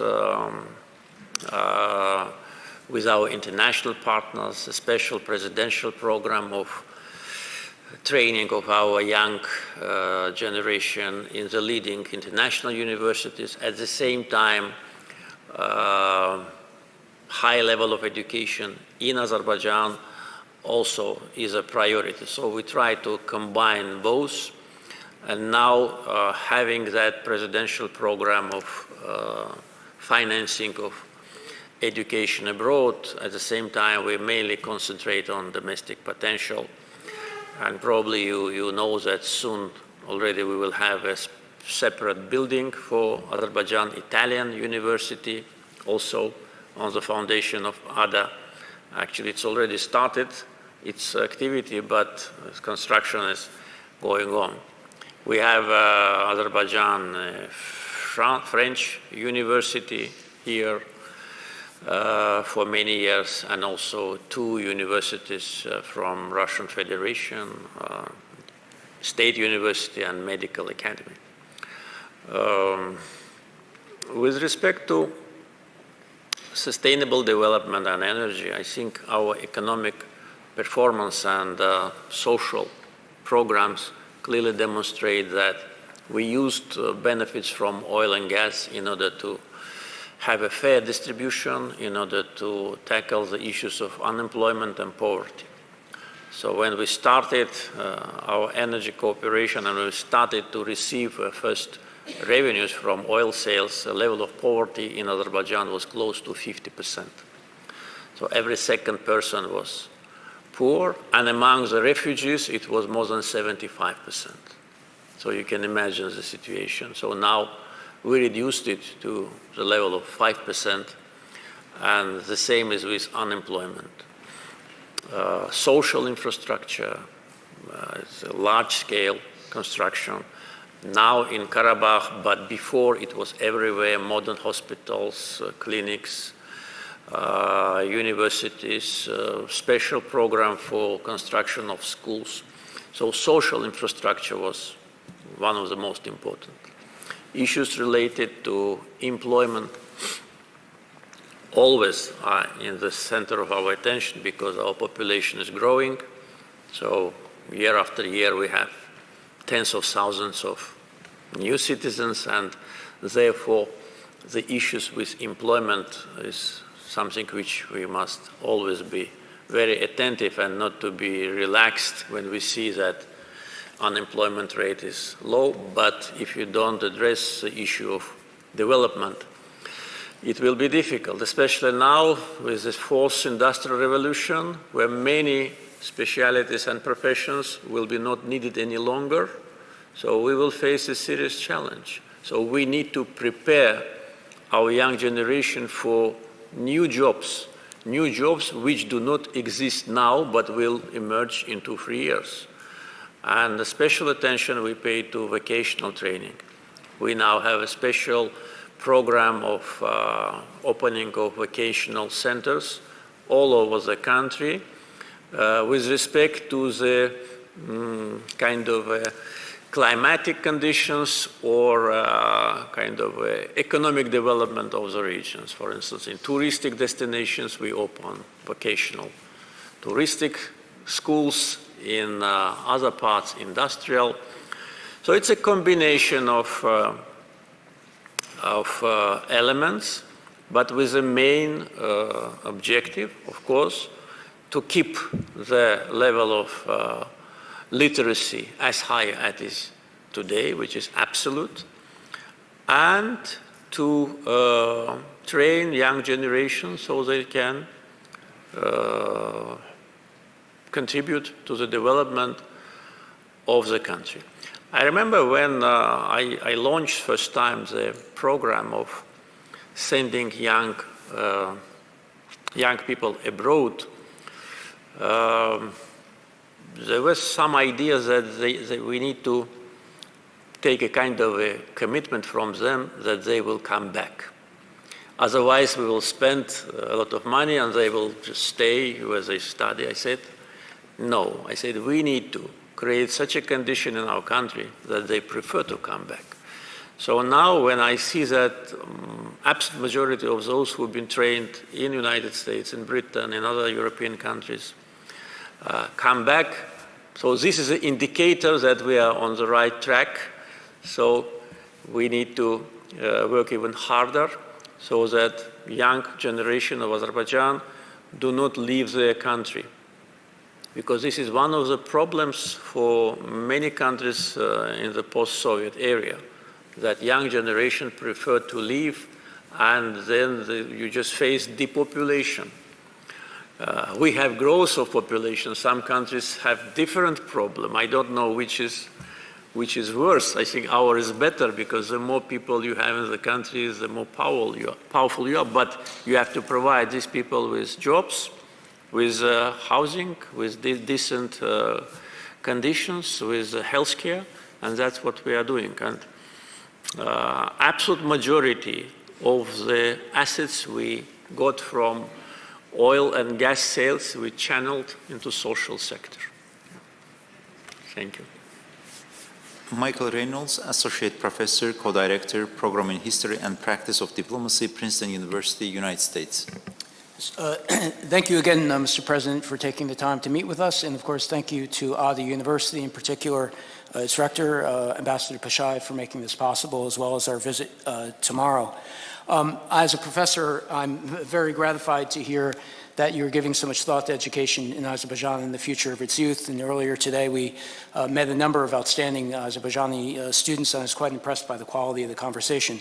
So I'm very glad to hear that. Given that you've have just returned from Moscow and meeting with Vladimir Putin, I wanted to follow up on the question posed by my colleague from Japan.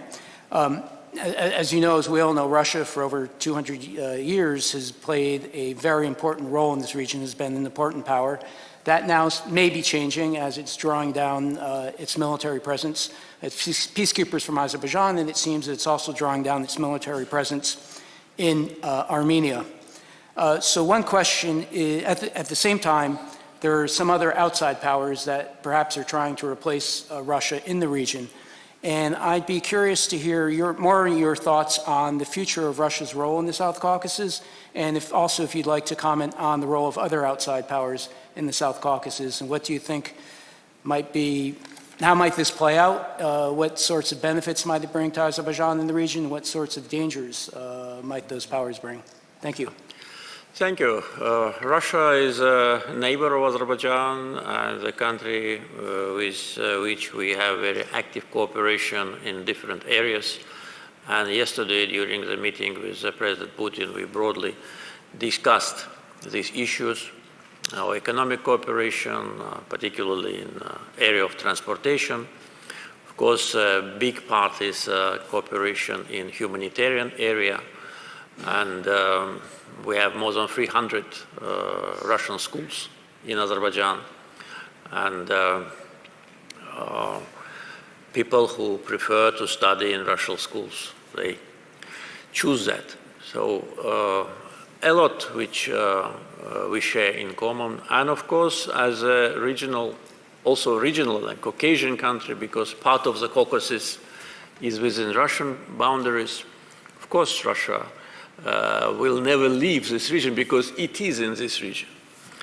And I think that all countries of the Southern Caucasus must be interested in having good relations with Russia based on mutual respect, sovereignty, territorial integrity, and mutual interest. I think example of Azerbaijan really demonstrates that this is possible. And by the way, this was also one of the topics which we discussed yesterday with my Russian colleague, that we managed to elaborate such a format of cooperation which it is mutually beneficial. There are certain phobias, there are certain stereotypes, certain propaganda, but I think in the case of Azerbaijan, you can see that it is too much exaggerated. You can protect your sovereignty, your independence, not formal, but real, your independent policy, and be in good relations with Russia. And this is absolutely possible. Just look at Russian-Azerbaijani relations. And by the way, we discussed it there. There are many more peoples in former Soviet Union which are closer to Russia, either on ethnic or confessional ground. But look at their relations with Russia and our relations. So I'm sure that these positive trends will continue, and Azerbaijan is playing an important role in the Caucasus, in the Southern Caucasus, and this role is growing, and it's only to the benefit. With respect to others who want to come, we need to treat it, of course, with special attention, and to properly measure our resources, I mean Azerbaijan, how we can address or influence this process. For us, the main concern, as you can imagine, is potential revanchist trends, and existing, by the way, revanchist trends in Armenia. And we have full right to be concerned because Armenia launched aggression against us, occupied our territory, expelled million people from their homes, looted our territories and devastated everything, destroyed 20% of the territory. So we have full right to be very seriously concentrated on everything what is happening in Armenia. And it is not that we are interfering into their internal affairs or into their relations with some other countries which are situated far away. Not at all. We never interfere in any country's internal affairs, and all our neighbors know it. But it is a matter of our national security. We cannot sit and wait, seeing how France, India, and Greece are weaponizing Armenia against us, and do it openly, demonstratively, and as if trying to prove something to us. We cannot just sit and wait. And we openly express this position to Armenian government and to those who want to take care of Armenia now. We will have to take serious measures if we see a serious threat to us. So far, those weapons which are being delivered to Armenia, some of them are dangerous, some of them are not, but this is not critical. So my message to Armenia is, and once again using this platform, don't do it. And again, my message absolutely should not be considered as something arrogant, no. Something which is not unaffordable, again, no. I'm not going to interfere into whatever they do. It's their life and their country. But when they build military power against us, when they concentrate sometimes their troops on our border, we cannot be silent. This is now our security. And we have a right to be concerned. So my message to them and to those who want to use them as a forepost against Azerbaijan, don't do it. No matter how many weapons will be sent to Armenia, they have no chances against us. And Second Karabakh War demonstrated it.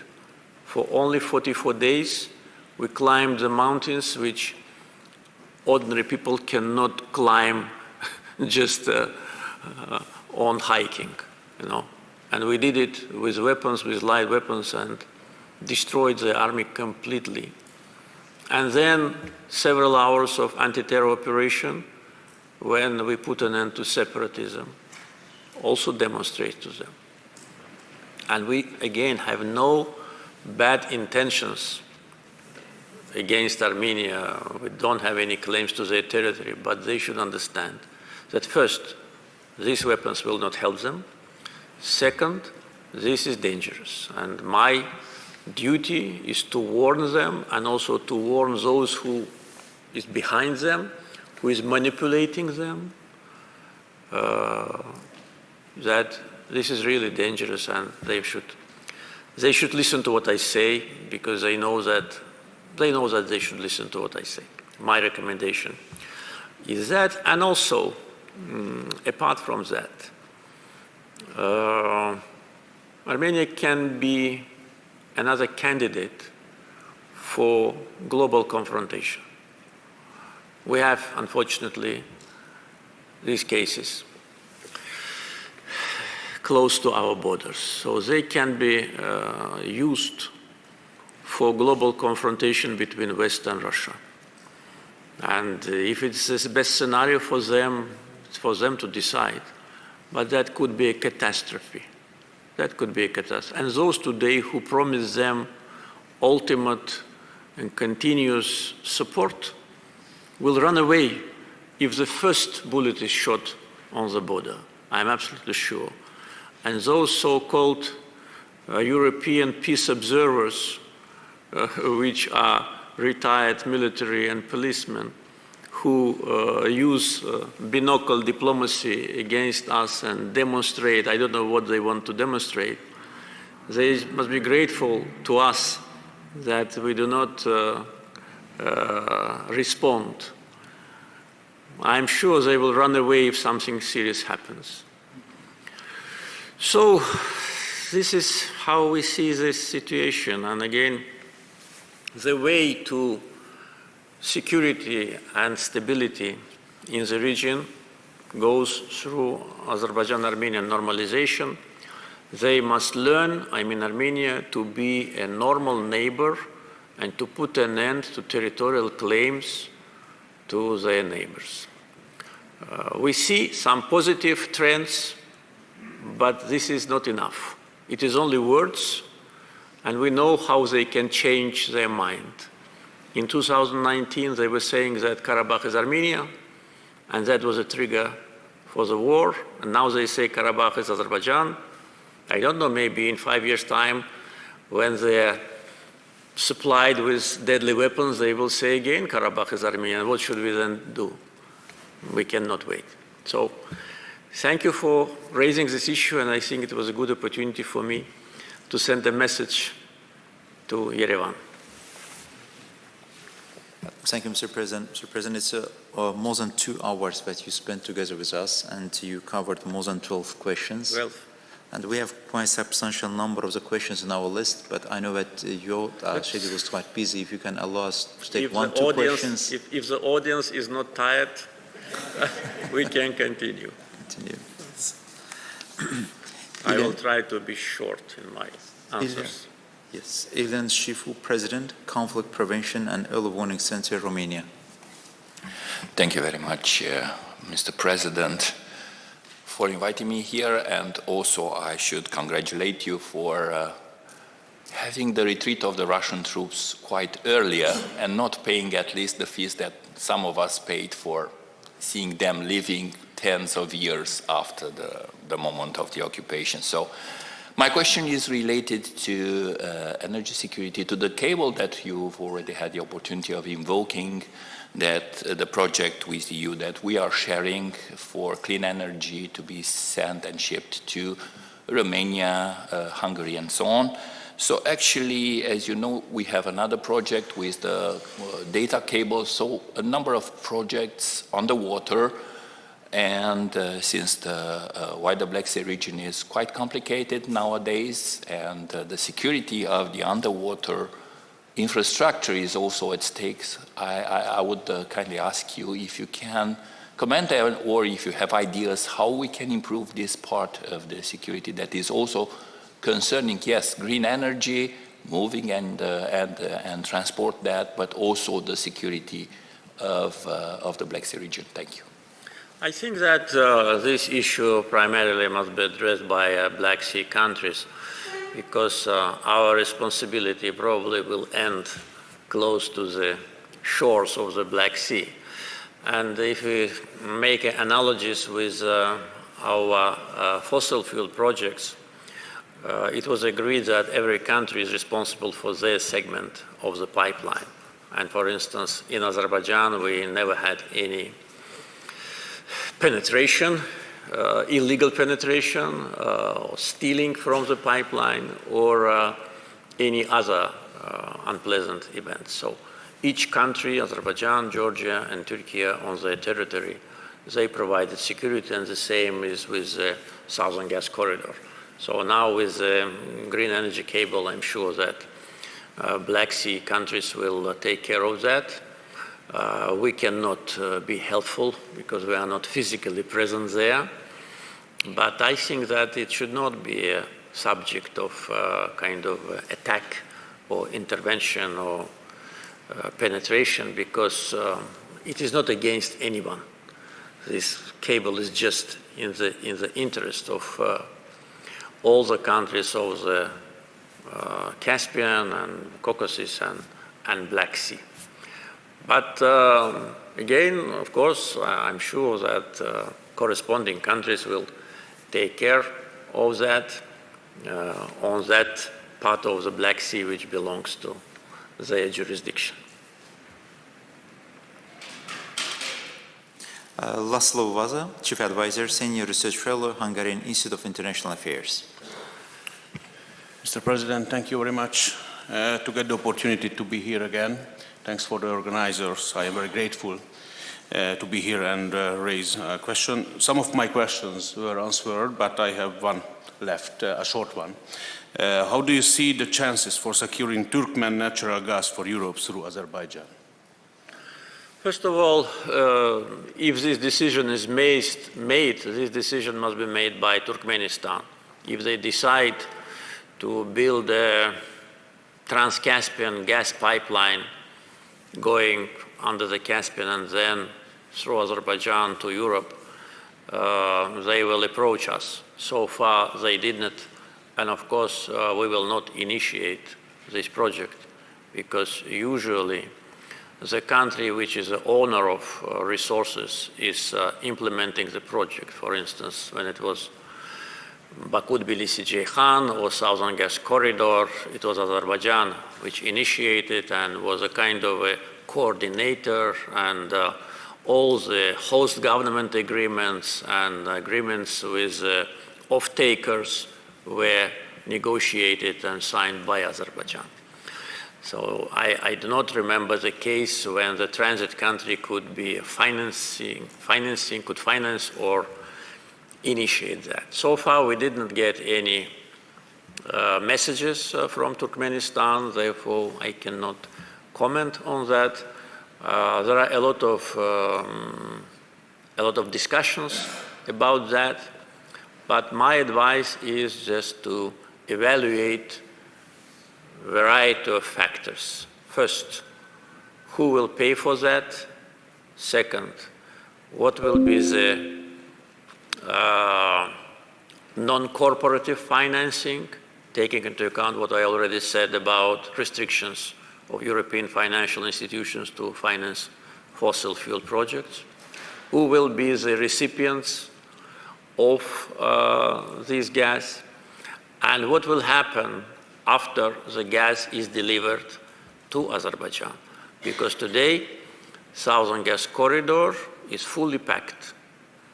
So we today think about expansion of TANAP and expansion of TAP. So if somebody thinks that building a pipeline under the Caspian makes the deal done, it is not. Because either there must be another pipeline all the way down from Baku to Europe, or I don't know. So a lot of questions and no answers. Therefore, my comments is based on that. Jakub Koreczba, non-resident fellow, Center for Eurasian Studies, Poland. Thank you, Mr. President. It's a pleasure to be here again. A pleasure and a true joy of a scholar and theoretician who can see the history happening. Because my deep feeling is that what we are witnessing here is the future in the making. You know, I come from Poland, a country that has and always had interesting neighbors, and this is what makes our two countries similar to each other despite the geographical distance. And this is not exactly an optimistic constatation, because as we could see during last few months, not all of your neighbors are interested in peace, progress, cooperation, and prosperity. And therefore, my question to you is, do you think that the unconstructive stance of your Armenian partner during the peace process is simply a bargaining, a kind of theater, a part of the negotiating position, or is it something deeper, long-term, a strategy? And if this continues, is there a plan B in case Yerevan keeps rejecting the peace and engages external forces to destabilize this region? And I know that Azerbaijan has a lot of strategic patience. You proved it more than once. But what if your patience is ignored and abused? Is there an alternative strategy for such a case? Thank you. Well, alternative strategy can only be continuing the arms race. We have no other choice. It is not what is preferable, especially taking into account that we need a lot of financing to rebuild the liberated territories. But if we don't reach a peace agreement, that will mean that Armenia, as you mentioned, is planning something different. And they're using this process only to win time. We have quite substantial reasons to believe that this is the case, though we are not sure, taking in account the history when we were, since 1992 until 2020, in the process of negotiations, but actually Armenia used these negotiations only in order to cement the occupation and to make the de facto occupation eternal. That was their plan. And now when we not only analyze more, but when we hear a lot of domestic politics in Armenia, we once again get convinced that they were not planning to liberate even 1 centimeter of our territory, including the current government. Because the way how the current government is behaving should not mislead anyone. And when I hear from some Armenian supporters in the West that look how brave they behave, I always say that, but what was the motivation for their bravery? If not for 2020, September, November, today they would have continued to shout in Hankendi, Karabakh is Armenia. So we made them brave. They make brave steps, if they can be considered, not because they're so constructive, but because they're scared. Let's be very open and frank. They're scared. And in order not to be scared, they need to have peace with us. And we will see, because, as I said, the factor of so-called Nagorno-Karabakh is out. They agreed that it will not be in the peace agreement. So that means that the main obstacle is not here any longer. And if they stick to some not so important terminology, and we will just clearly see that they want again to use this time in order to get more weapons and then to attack us again.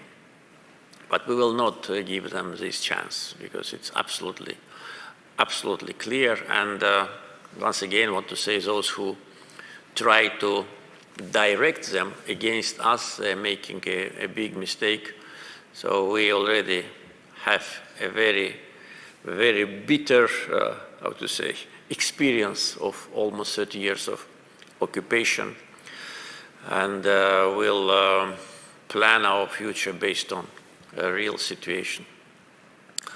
So this is how we see the process. So I think by the end of the year, it will be absolutely clear.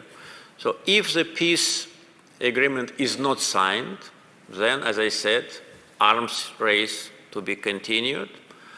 And, well, if they don't want peace agreement, we can live without peace agreement. But will it be comfortable for them to live next to us without peace agreement? I don't think so. So I think it's mainly in their interest, more than in our interest, to agree on the terms which are based on international law. And in these proposals and these comments which we sent, there is nothing which cannot be accepted. Only they must be reasonable and not to demand unachievable. And also important is for them to know, and for those who support them, that the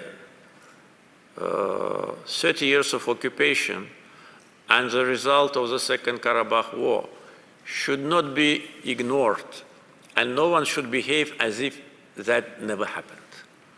The results of the war always influenced the post-war situation. And in our case, we did not take advantage of our victory, not at all. We stopped, as I promised, during the war. And I said, give us a date when you leave our territory and we will stop. And we stopped. And that's already almost 4 years.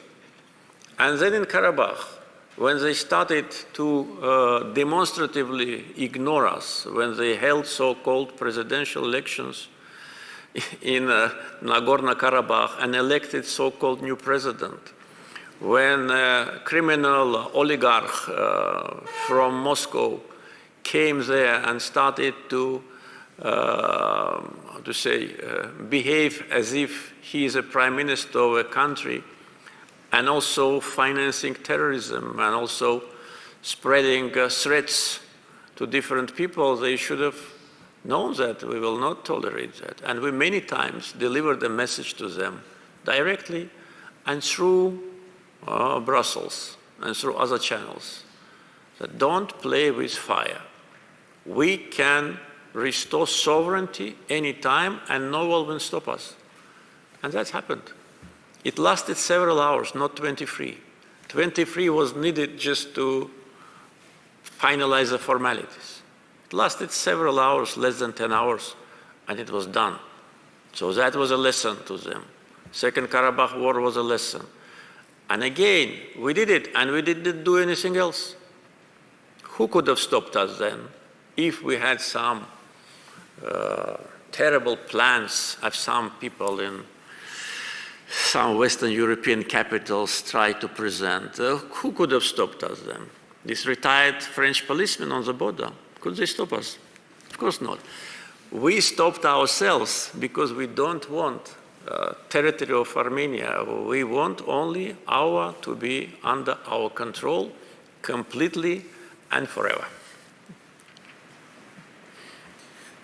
Carlo Marino, founder and director, Eurasiatica News, Italy. Mr. President, thank you for the honor you give me. And I am a friend of Azerbaijan because I am also vice president of Italy-Azerbaijan Association in Milan. My question is, what is your opinion on the current state of relations between Italy and Azerbaijan? And are there opportunities for collaboration between our two countries in the fields of green economy? Thank you very much. Relations are excellent. Italy is one of our closest partners and friends in European Union. And not only, it's a good and reliable partner, we have a very active political contacts. And my visits to Italy and the visit of President of Italy to Azerbaijan is a good illustration of our partnership. Today, Italy is one of the leading countries in activities in Karabakh and eastern Zangezur. Actually, it is the second after Turkey company with respect to the number of companies who work now. And they work on a very important projects on cultural heritage, restoration, for instance, of the destroyed palace of Karabakh Khan in Agdam. They work on the restoration of mosques in different liberated cities. So economic cooperation is excellent. Italy is our main trading partner. And oil from Azerbaijan makes a substantial part of Italian oil consumption. And also, I think Azerbaijan is second or third gas supplier to Italy. So I can say only excellent, nothing more. And also the Italian-Azerbaijani University, when ADA and 5 leading Italian universities created a joint university, is also based on profound political and cultural ties.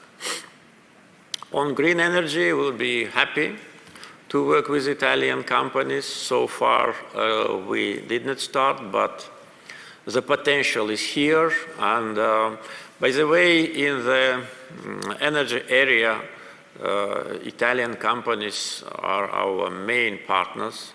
For instance, a famous company, Ansaldo, is a supplier of turbines to our being now constructed 1,000, almost 300 megawatt power station in Mingechevir.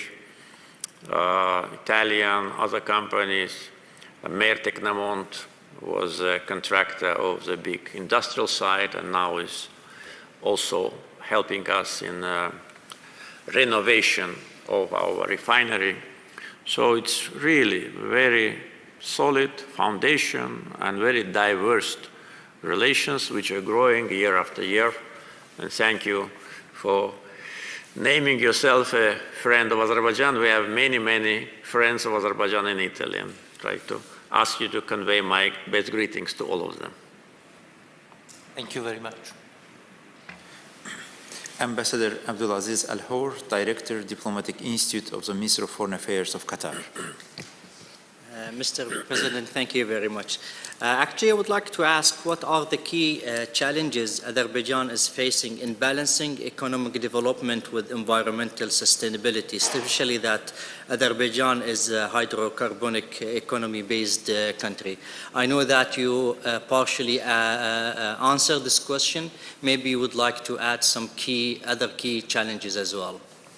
Yes, we managed already to a certain extent to diversify our economy, and now oil and gas makes less than half of our GDP.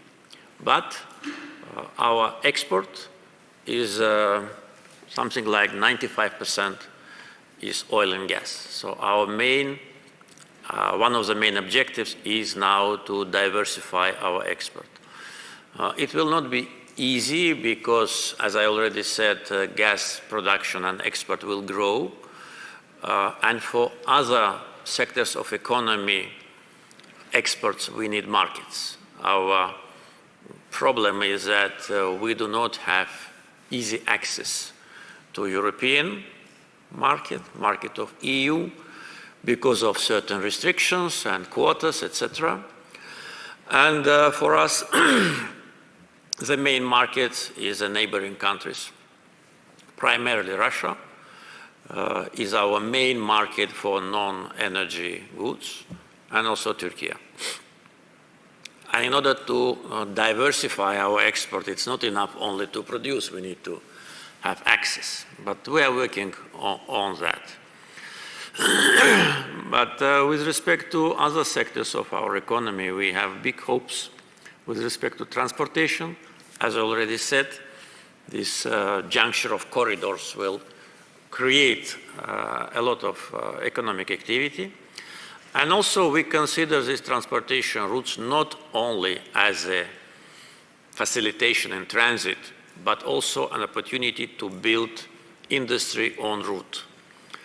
So we hope that manufacturers from the region will come and do these projects. We now in active phase of development of the free economic zone of Alat, which is already accumulating the residents.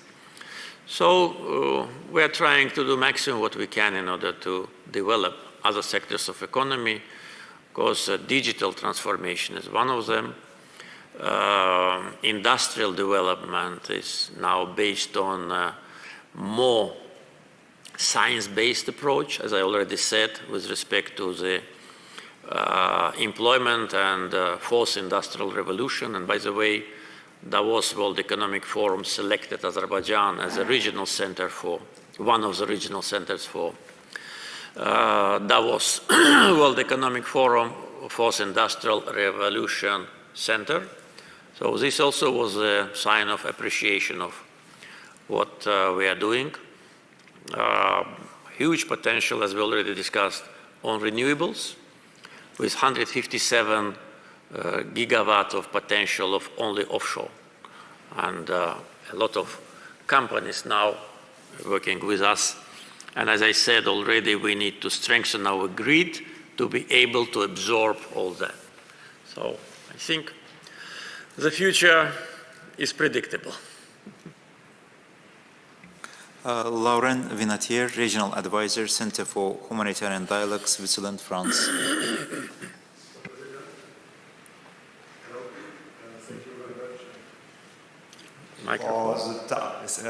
Good afternoon. Yes, I can't help to make a comment. I'm working for the Center for Humanitarian Dialogue. It's a mediation organization, and I fully agree with you. The less mediators, the better for the peace process, so I may change my job at some point. I wanted to ask you a question about Turkey.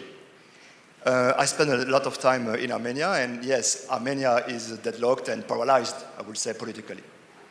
And to what extent you would think that Azerbaijan could let Armenia building more bridges with Turkey, giving Armenia this space it needs to make steps forward?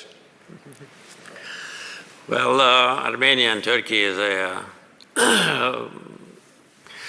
working now in the framework of process of normalization of relations, and we support that.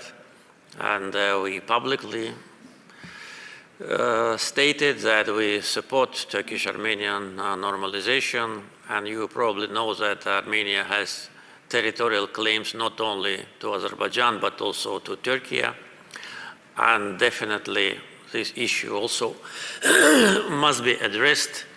You know that the national symbol of Armenia is mountain Agredag, which they call Ararat, which is situated in Turkey, which I think is absolutely unacceptable, and my personal opinion is absolutely wrong to send such a message to their society. I remember that the previous president of Armenia, Sergej Sarkisyan, once was asked at a meeting with, I think, some young members of his party or something like that, that now we liberated Artsakh, so-called. So what about Western Armenia? That's how they called, and some of them still called, Turkey. What about our lands when they will be liberated? And he said that we did our job, and this is up to you to do it. So this is not something which I invent. This you can find on the internet. That's what he said. And that's what they thought. And this is, I think, the biggest tragedy of Armenian society, that they really thought that they can separate that part of Turkey from Turkey and adjust it to Armenia. So they overestimated themselves, and this is the biggest problem. Now they want to normalize, and we support it, but they need to get rid of all these attributes. With respect to Azerbaijan, they need to change their constitution. And again, I'm saying that not because I want to interfere into their affairs, but because in their constitution, they have a reference to the Declaration of Independence, which says that Nagorno-Karabakh, so-called, is part of Armenia. So how can we sign a peace agreement when they have in their constitution such a reference? So when I say you need to change constitution, not because I'm arrogant or I'm just trying to be rude, no, because it's a precondition. The same, I think, should be changing of this national symbol. The mountain, Agredag, must be changed. They have a lot of mountains in Armenia. They can put, if they like, another one. But as far as I know, of course there is a coordination between Azerbaijan and Turkey on this issue, as well as on many other issues, because Turkey and Azerbaijan, I think, on global scale are the two most close to each other countries in the world. And not only the alliance declaration which unites us, but a lot of things which unites us. and it's an important factor of regional security and stability. I mean, Turkish-Azerbaijani unity. And I know that there's an established position in Azerbaijan and in Turkey that two processes must go in parallel. Turkish-Armenian rapprochement and Azerbaijan-Armenian normalization should go in parallel. This is our position. Also, this is the position of Turkish president. In could be ideal situations that one day they can be signed two agreements, peace agreement between Azerbaijan and Armenia and normalization agreement between Armenia and Turkey with opening of all communications and putting an end to a decades-long hatred and turning the page and starting a normal development. What we hear from Yerevan officials, yes, we take note of that there must be a difference between real Armenia and mythological. Yeah? They call it historical, but I would call it mythological, because history should not be subject of manipulation. So they created the myths about the history.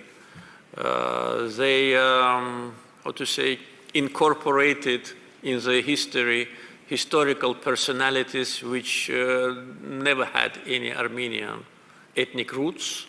So this is a historical manipulation, and they, at what point they started to believe in all those mythology. That was a tragedy, because they created mythology, they wanted the world to believe, and they started to believe themselves. And when they said that young generation of Armenians will take Turkish territory, that was a degradation of the serious psychological disease, not only of Sergei Sarkisyan, but also of those who listened to him and those who asked him this question. So now, what we expect, that Armenian government will move from words to actions, and we will judge them by their actions. And they need to understand that the Turkish-Azerbaijani alliance is as solid as a rock, and they need to take that into account now and in the future. Yes, we have around 10 questions. Okay, go. Bruno Macaes, Senior Advisor, Flint Global, Portugal.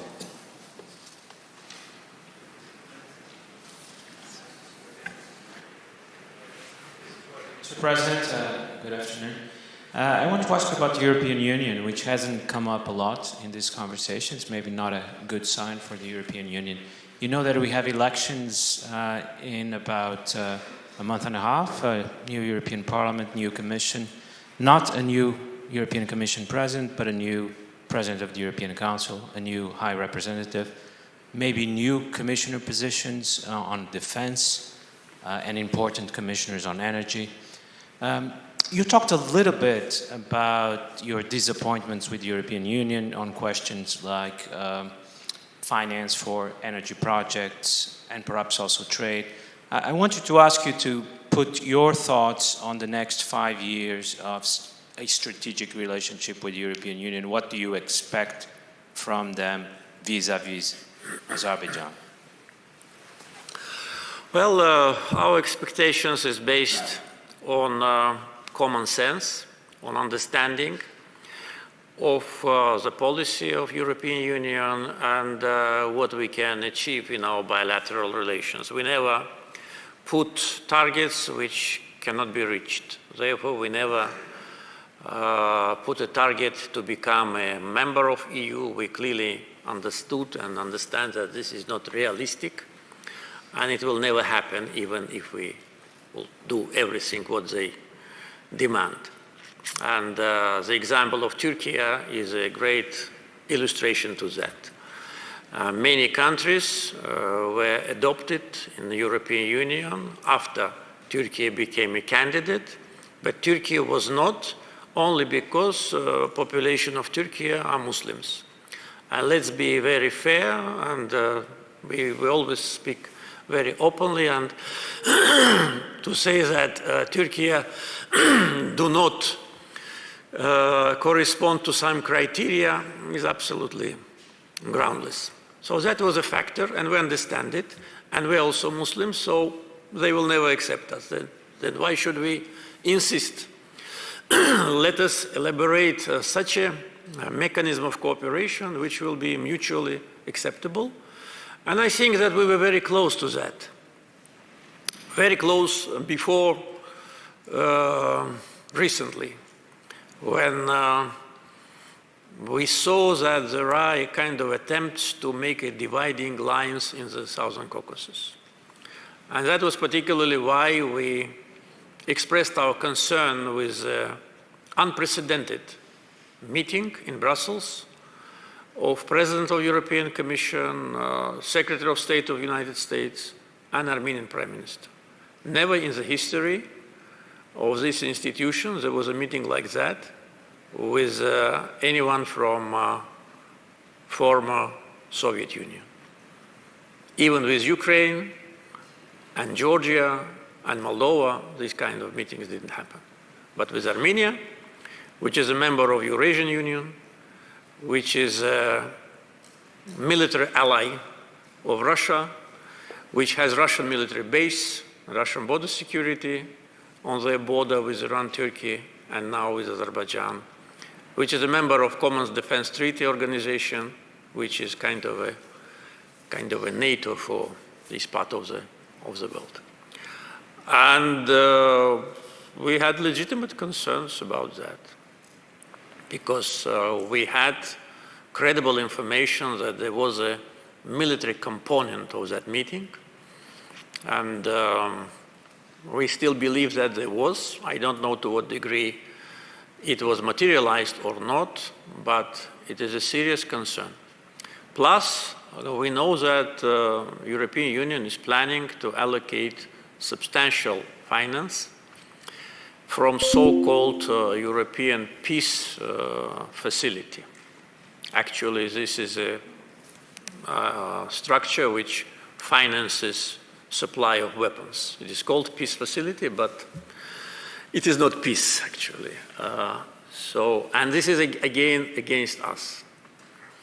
And this is also of concern. So these are the main factors of our concern, and unfortunately, again, Armenia is interfering into our relations with other countries and institutions. My answer would not be full and completely sincere if I don't mention the person whom you mentioned, who will be substituted, the High Commissioner for Foreign Policy, who said that the European Union is a garden and the rest is a jungle. And that was a public statement. And he called all of us a jungle. Africa, Asia, Latin America. And if it was said by, say, a member of European Parliament, even the President of European Parliament, I wouldn't have been surprised, because European Parliament is one of the centers of Islamophobia and corruption, which is well known. But it is said by the person who is responsible for diplomacy of European Union. And no one in the European Commission, those who stand higher than him, no one corrected him. No one said, go, Mr. Borrell, and apologize in front of the rest of the world. You call us a jungle, okay? But your garden's trees would have dried out if not for this jungle. So how can we continue business as usual and pretend that we did not hear? We cannot. And we say it, and I say it publicly. So these are fundamental issues. Yes, we have cooperation in energy. They asked us to help when there was a disruption of gas supply from Russia. They came and asked us to help. And in July 2022, just several months after war in Ukraine, we signed declarations. They asked us to increase supply. We said, okay. We started to invest. We wanted to help them, and we still want to help. Anyone who wants to help can rely on us. But we must also see the adequate attitude to us and to seriously assess our concerns. And our concern is actually the security of our country and our people. We suffered from occupation, and Europe turned a blind eye on our refugees. Now they help people who moved from Karabakh to Armenia. I support it. They do a good thing to help them. 60,000 maximum, because the rest were military personnel. But what about 1 million of Azerbaijanis? Why didn't they help them? What was the reason why they didn't help them?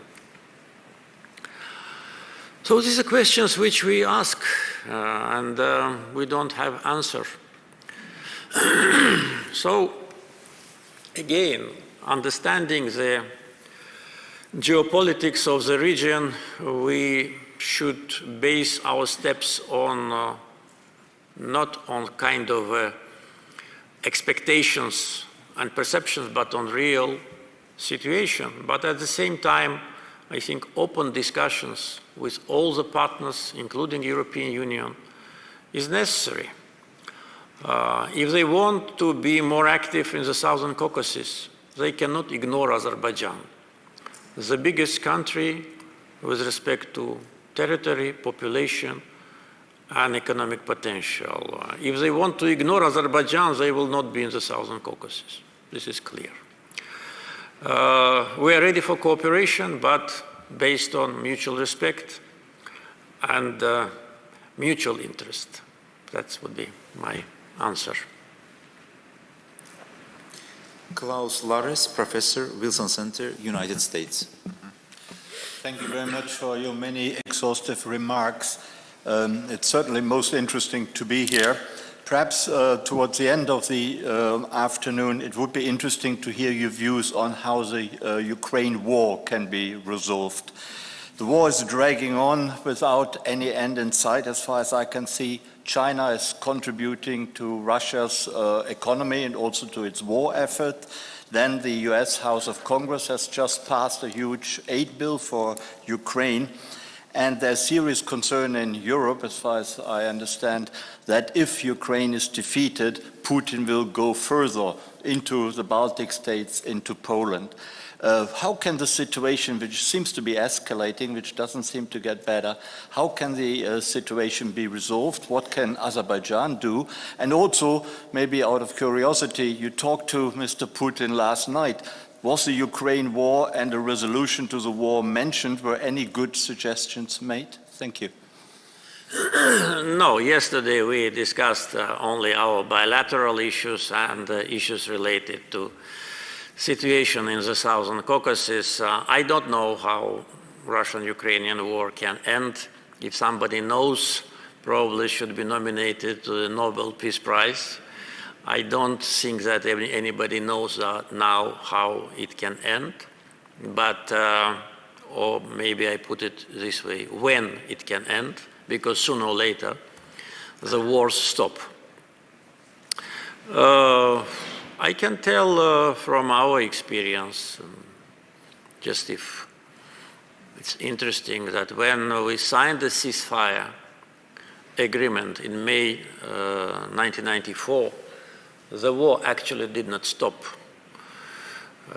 So something similar can happen between Russia and Ukraine if they come to an agreement to stop the active phase of war. It will not be a guarantee that the war is stopped. We had, from time to time, I mean during the times of occupation, tensions on the line of contact. We had sabotage groups. We had sniper war, as it was called, and many other very dangerous episodes. And our line of contact was much shorter than today's line of contact or battle between Russia and Ukraine. So imagine that a ceasefire agreement is signed. So will be that a guarantee that peace will come? No. We waited 28 years, and after that we restored sovereignty by force. We did it because we were right, and because we could have done it. And for us it was a matter of life and death, and we were not sure at that time who will step in on Armenian side. It could be different options, and none of them was pleasant for us. But we didn't think about that at that time. For us it was either we restore our sovereignty and dignity, or we should die all. That was our approach. We waited, we accumulated power, we worked on the international arena, we tried to prove our case and explain that we became a victim of aggression. But all was basically without any result. Yes, international institutions adopted resolutions, decisions, etc., but they did not materialize. There was no mechanism of implementation. So we materialized it by force. As I say, we brought peace by war. That's also an option. And we demonstrate that it is possible.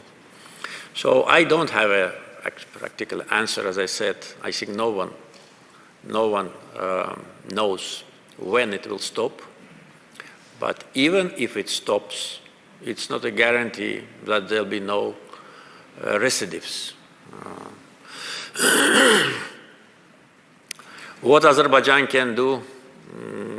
Nothing, absolutely. From practical point of view, nothing. And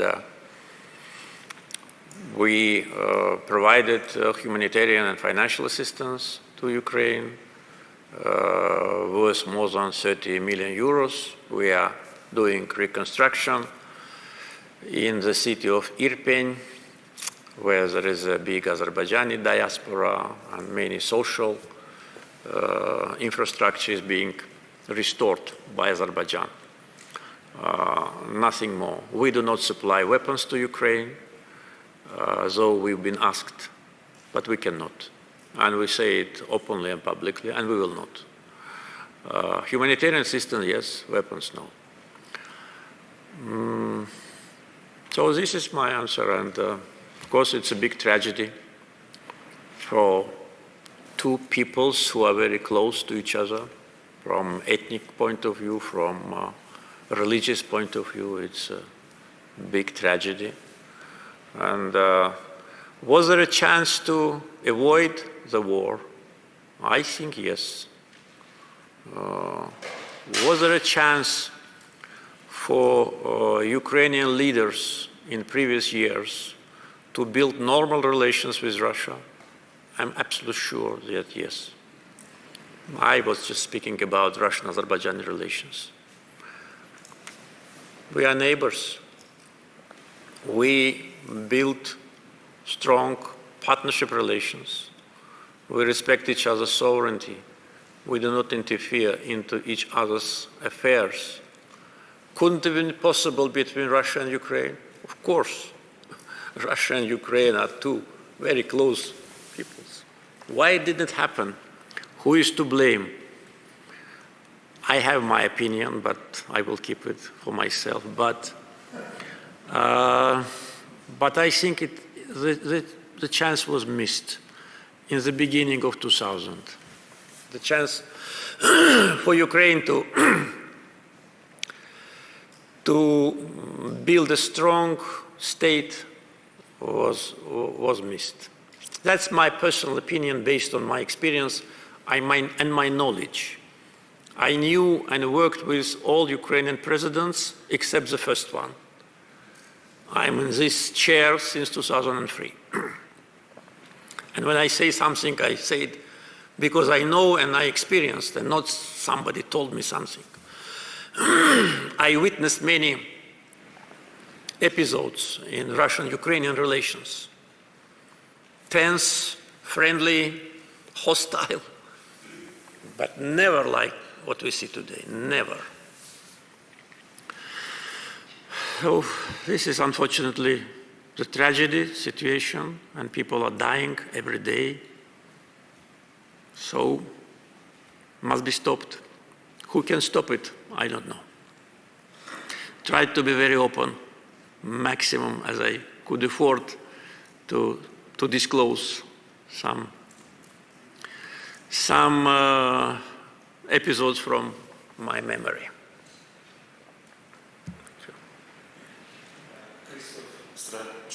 Head of Turkey, Caucasus and Central Asia Department, Center for Eastern Studies, Poland. Mr. President, thank you for great honor to be here. Frankly speaking, I heard most of the answers I would like to ask you. But anyway, let me ask about the situation in the Middle East. How risky is the conflict between Iran and Israel? Azerbaijan is a neighbor of Iran. We've got a very good relation with Israel. We've got a very deep alliance with Turkey. I guess it's what's going on in the Middle East is extremely and directly important for you. How serious is the situation? What we do? Well, I can say probably what you know about the situation, nothing more than that.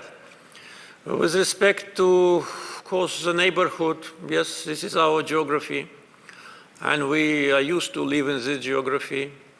And maybe for people from Europe, it could seem to be very risky, but it is our life, we cannot change it. So we are used to live in this geography and to protect our security and statehood and our lifestyle.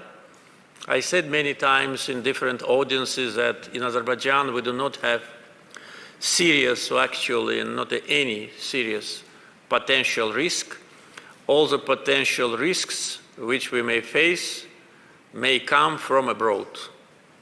And what we should do, we should keep our doors closed to troublemakers and open to loyal guests.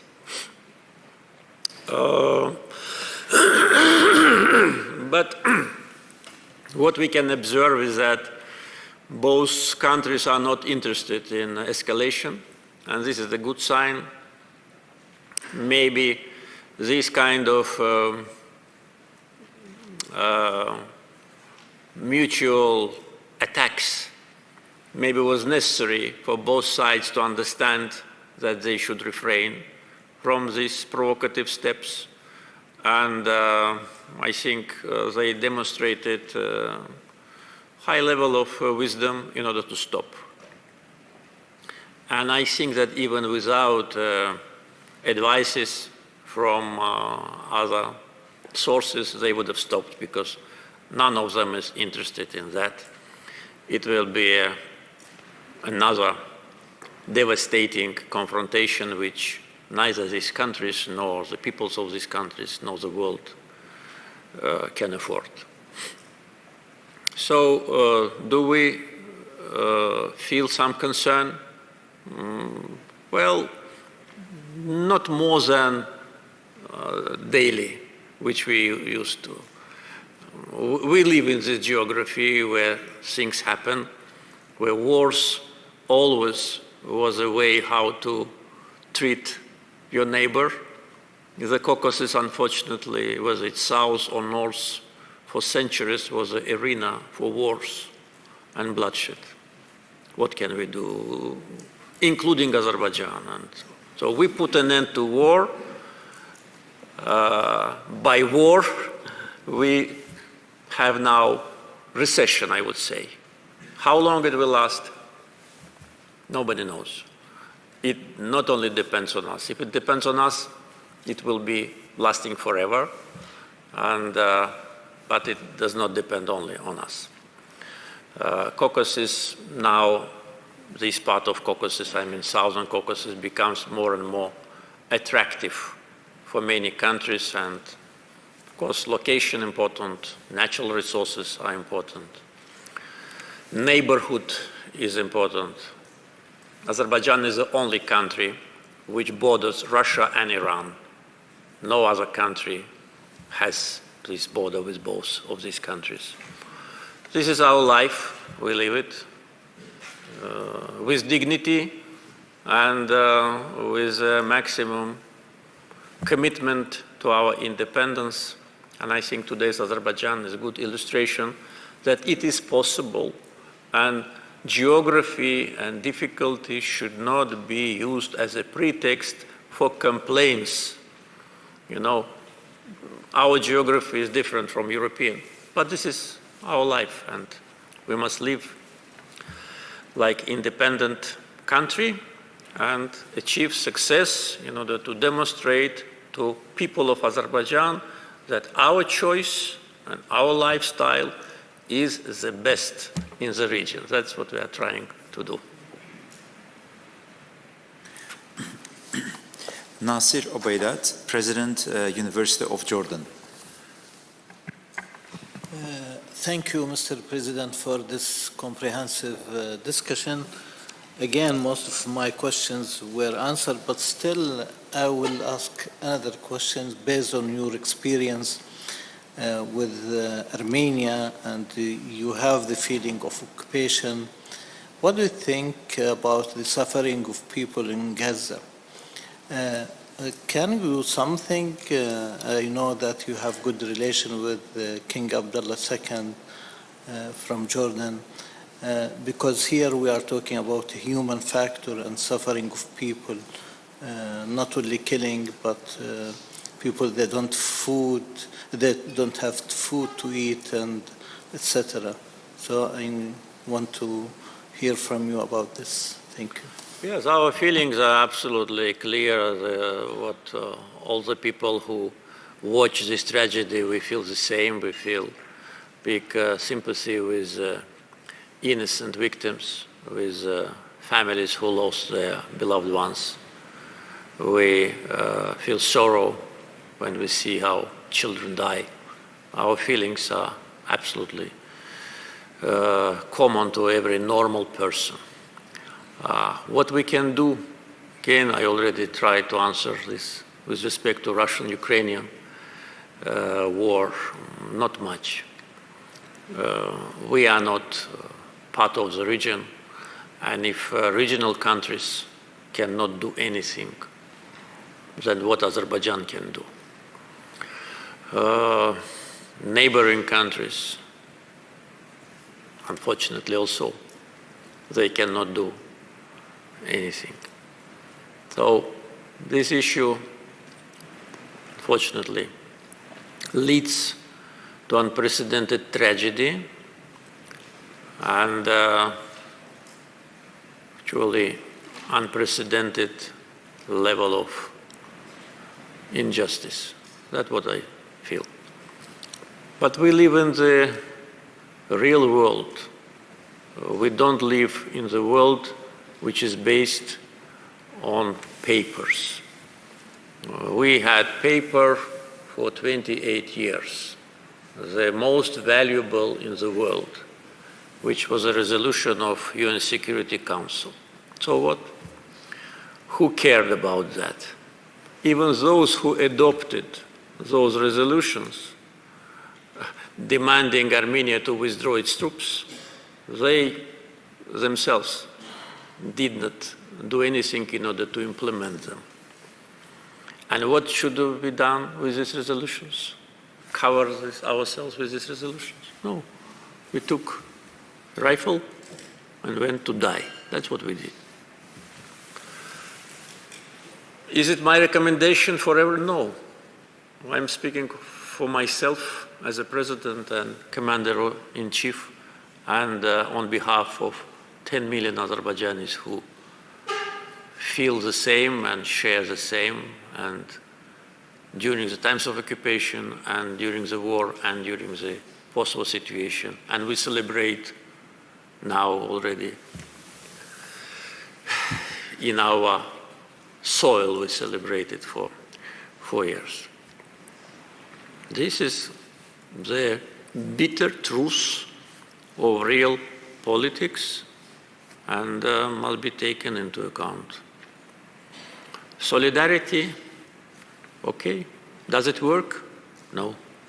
Words? No. Nothing. We felt it on our skin 28 years. So what can I say? Every leader of a country or community has its own way how to tackle this issue. There are leaders who prefer to have negotiations forever. I also wanted, but then I said, enough is enough. My recommendation is not to copy what we have done.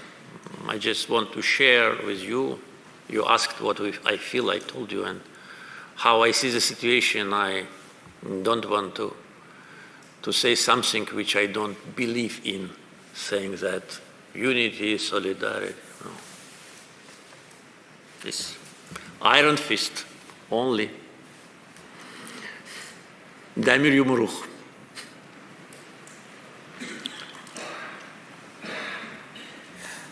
Our next question, Liliana Smith, Director General for International Affairs, Chairwoman of the Foundation Council, Hungary. Your Excellency, Mr. President, it is a huge honor for me. My question is very short. Do you see Azerbaijan as most important bridge between Eastern and Western world, taking into account the connectivity strategy that is being implemented? Well, most important bridge could be very, how to say, arrogant, I think, but yes, it's kind of a cultural, I would say, bridge, because our location, definitely, geography, influenced the lifestyle, the society, and the mood of the society, and we feel ourselves comfortably when we are in Europe and when we are in the eastern part of the world. We do not feel discomfort because Azerbaijani society for centuries absorbed to a large degree the values of both civilizations, of Islamic civilization and European civilization.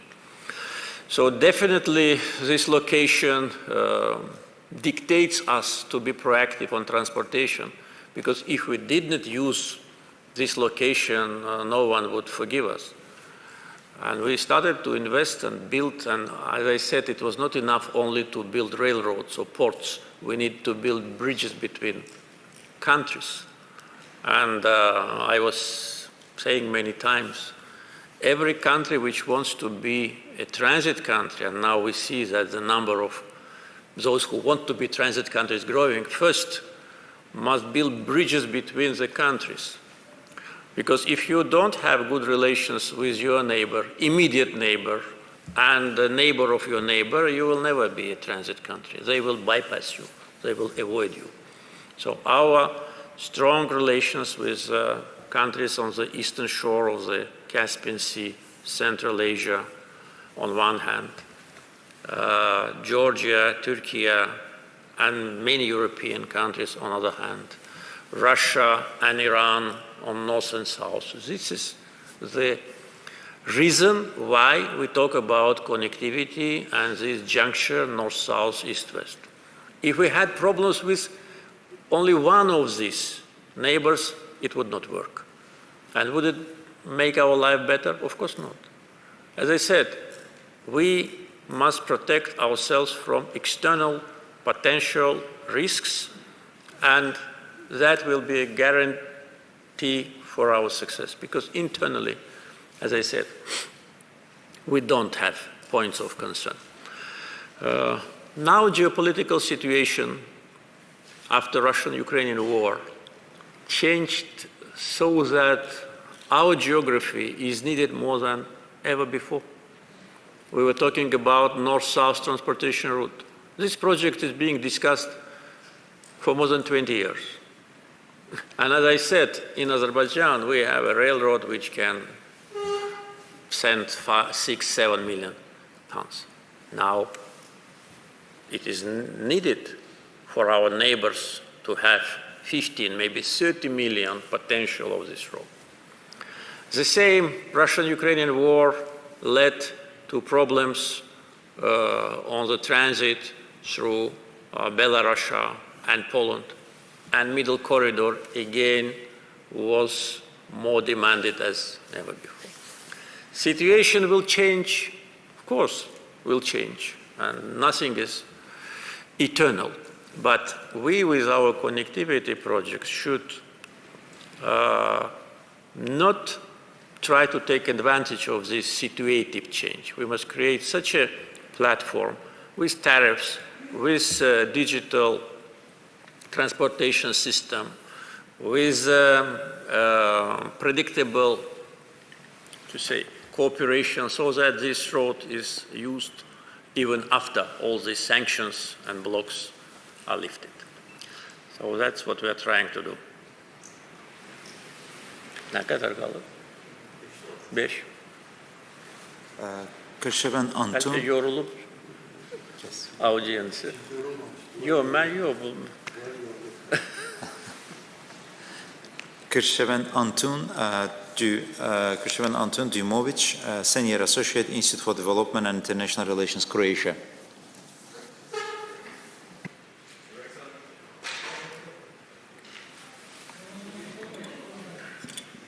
Your Excellency, Mr. President, thank you so much. It's an honor to be here.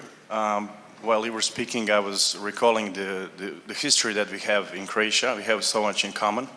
20% of our territory occupied, hundreds of thousands of refugees. So I want to congratulate you and for your personal courage and the people of Azerbaijan for liberating your country. I've been coming here for more than 10 years. I can so see a new energy, and I believe that now is the right time for you actually to boom as a country. And I wish you all the success. So just a short question concerning, you mentioned the energy projects and the extension of projects TANAP and TAP. So do you have, or Azerbaijan, do you have in plan the connection to TAP pipeline, considering Ionian Adriatic pipeline, so that we could have Azerbaijani gas in Croatia? Thank you. First of all, thank you for your kind words about our country. Appreciate it. With respect to Ionic Adriatic pipeline, there are two serious problems in front of it. First, this project is not included into European Union's project of common interest, and that's why it lacks support. Second, the volume of natural gas which can be consumed by 3 countries of that project is very low. In order to build such an infrastructure project in a very difficult terrain, because you know better than me that it is mountains, etc. So that's the reason why it did not so far materialize.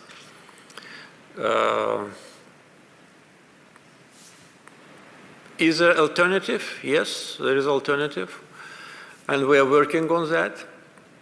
Of course, if anybody will build Ionic Adriatic pipeline, we will start supply, definitely, because we have additional gas resources.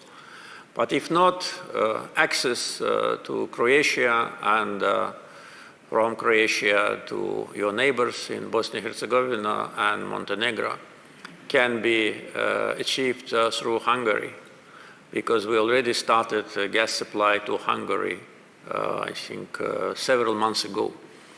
And this is, I think, the way how to have access to your market. And as far as I know, representatives of the governments of Croatia and Azerbaijan are already in the phase of consultations about that. So I think that this is a more realistic way, because, as I said already, we are physically in Hungary. And we actually also, through Bulgaria, already entered the market of Serbia, which can also be a route to the neighborhood. So I think we need to explore those options which can be realized sooner and with less costs. John Roberts, Energy Security Specialist, Messings, United Kingdom.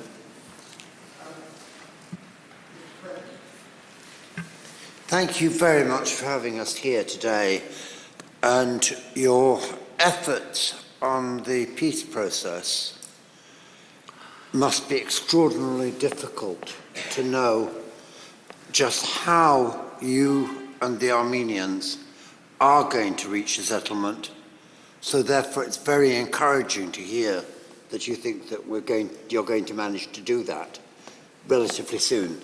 So thank you for that.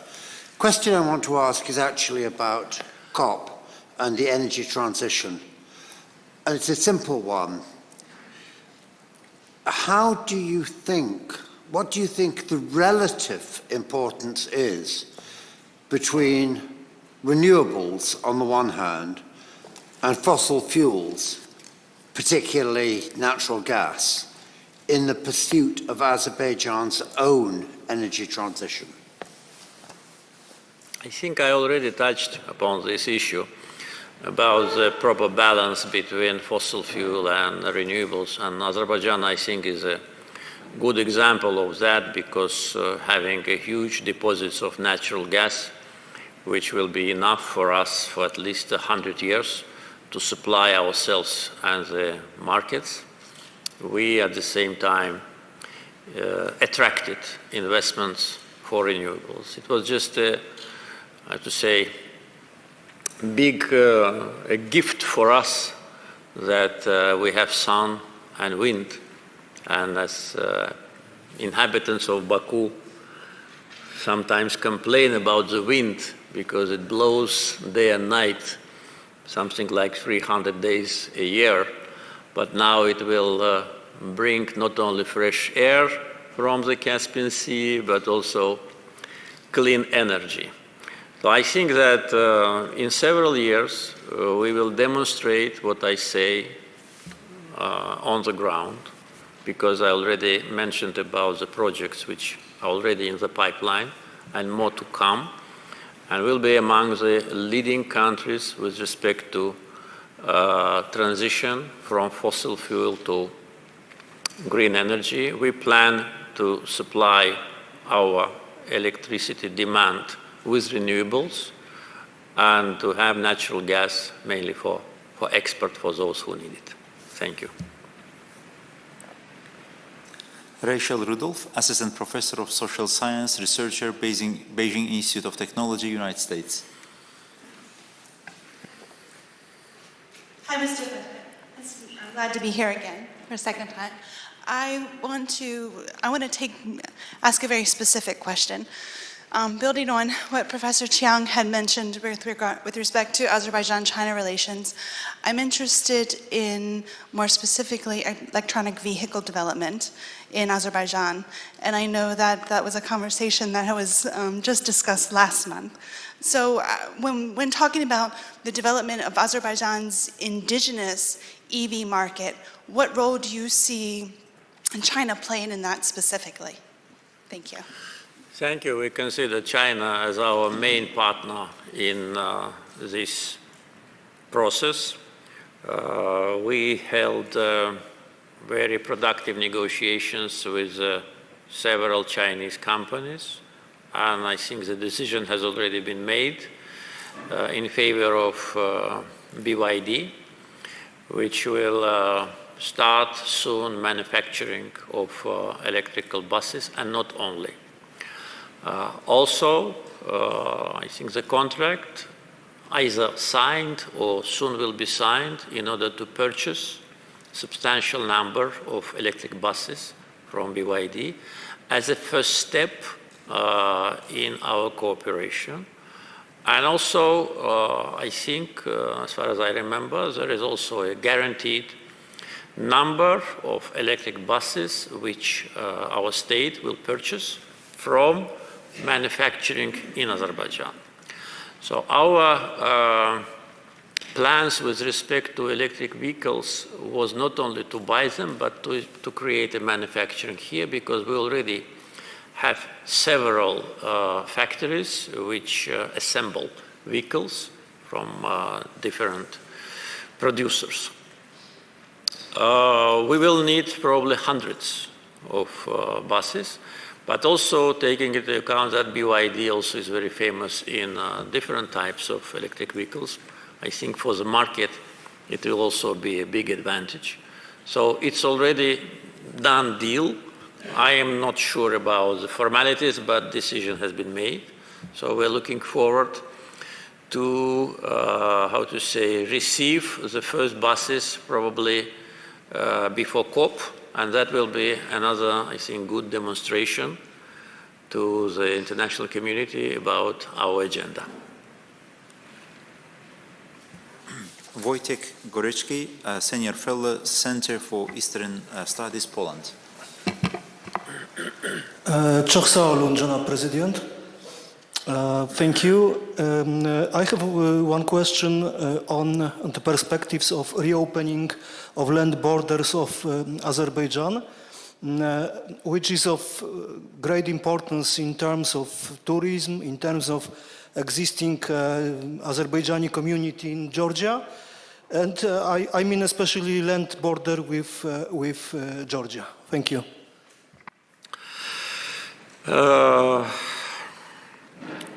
We were talking about security, regional development, risks, etc.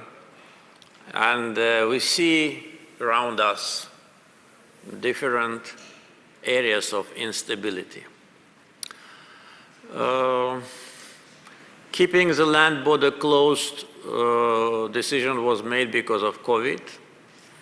We still are formally in the quarantine phase, but at the same time, let's be frank, the decision to keep the borders closed is not only based on that. We see now, after already some time the borders are closed, the strengthened security in Azerbaijan. In previous times, there have been many cases, some of them were public, some were not publicized, that we faced serious threats and problems coming from outside. And when I said that all our potential risks can come from outside, I meant exactly that. I think you will understand if I don't go too much into the details, but as a president, as a person who on daily basis deals with the issues of national security, I can say that we've seen tremendous benefits for our national security after we closed our borders. And this is a reality. Yes, people have to take that into account. We understand that there are inconveniences for people in Azerbaijan and also for Azerbaijanis and other nationalities who live in our neighborhood. But national security should prevail over all the other feelings, or all the other reasons, especially at a time when we have war on our northern border, we have crisis on our southern border, and we have new areas of conflict emerging like mushrooms after the rain. I think that the people of Azerbaijan understand it. With respect to the tourism, I can say that the number of tourists is growing year after year. Probably this year we will reach pre-COVID number of foreign guests who enter Azerbaijan. First 3 months of this year demonstrate 24% growth of foreigners who come here. So if this trend continues, by the end of the year, we'll have more than 3 million foreigners who come to Azerbaijan, which is more than it was before COVID. So for tourism, actually, it doesn't make any difference. Yes, it is inconvenient for some people in Azerbaijan who would like to go by car to the neighborhood. We understand it. It is inconvenient for Azerbaijanis who live on the other side of the border in Dagestan and in Georgia and in Iran. We are surrounded by Azerbaijanis, as you know, on all our borders. But we have to be responsible. So situation to open land border is not yet, hasn't come yet. Last two questions. Rick Faun, Professor, University of St. Andrews, United Kingdom. Thank you very much, Mr. President. In this invaluable marathon session, we've perhaps not mentioned demining in Karabakh. One of the very, very helpful things of these sessions is for all of us to see the horrible tragedy that remains. I'm wondering if you might briefly update us and how that's still impacting on the massive infrastructural developments that we get to see also in the important visits to Karabakh, and also what the international community could do to assist Azerbaijan. I know coming from the UK that there has been assistance, but it really shouldn't be an issue that is left simply to Azerbaijan. Thank you very much. Thank you very much. We are very grateful to UK and other partners who provide assistance to us in this most important issue now of the post-conflict reconstruction. And unfortunately, the war against Azerbaijan continues. And when I was answering the question about Russian-Ukrainian war, I said that ceasefire or even end of war is not the end. So we lost and were severely injured more than 350 people, and most of them are civilians. And unfortunately, this number will grow because the map of mines which Armenia refused to give us, saying that they don't have it, and then finally agreed to give us, was inaccurate. Accuracy was depending on different formulars, they call it this, about 25%. So demining is the biggest impediment also for reconstruction, because we cannot move, not only people, we cannot move equipment and build a road without demining. Our resources are limited, though we increase the number of personnel in our state demining agency. At the same time, we created several military units of deminers in our defense ministry, but still it is not enough. That could be one of the issues where European Union can help us.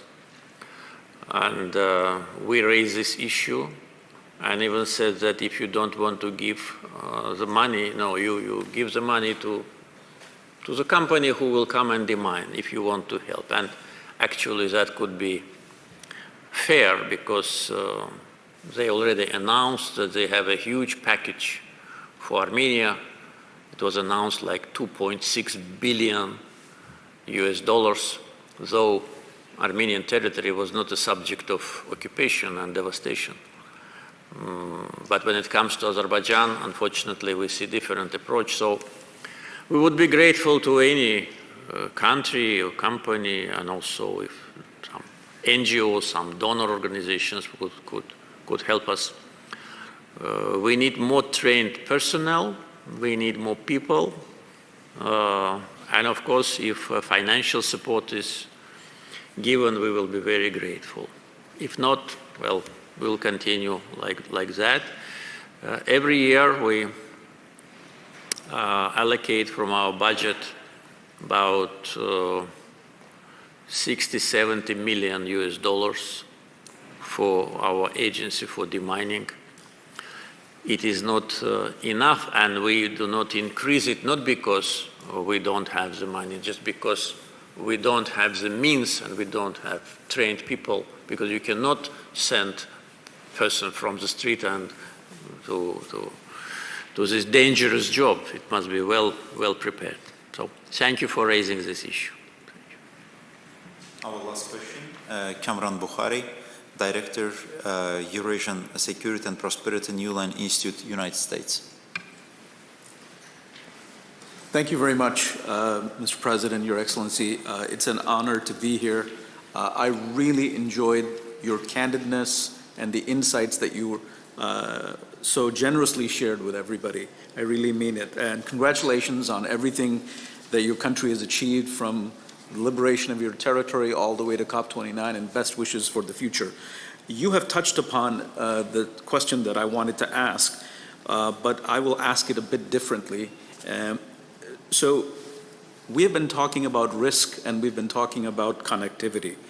And you mentioned the North-South corridor, we've talked about the middle corridor. There are great changes taking place to the north of this country and, of course, to the south.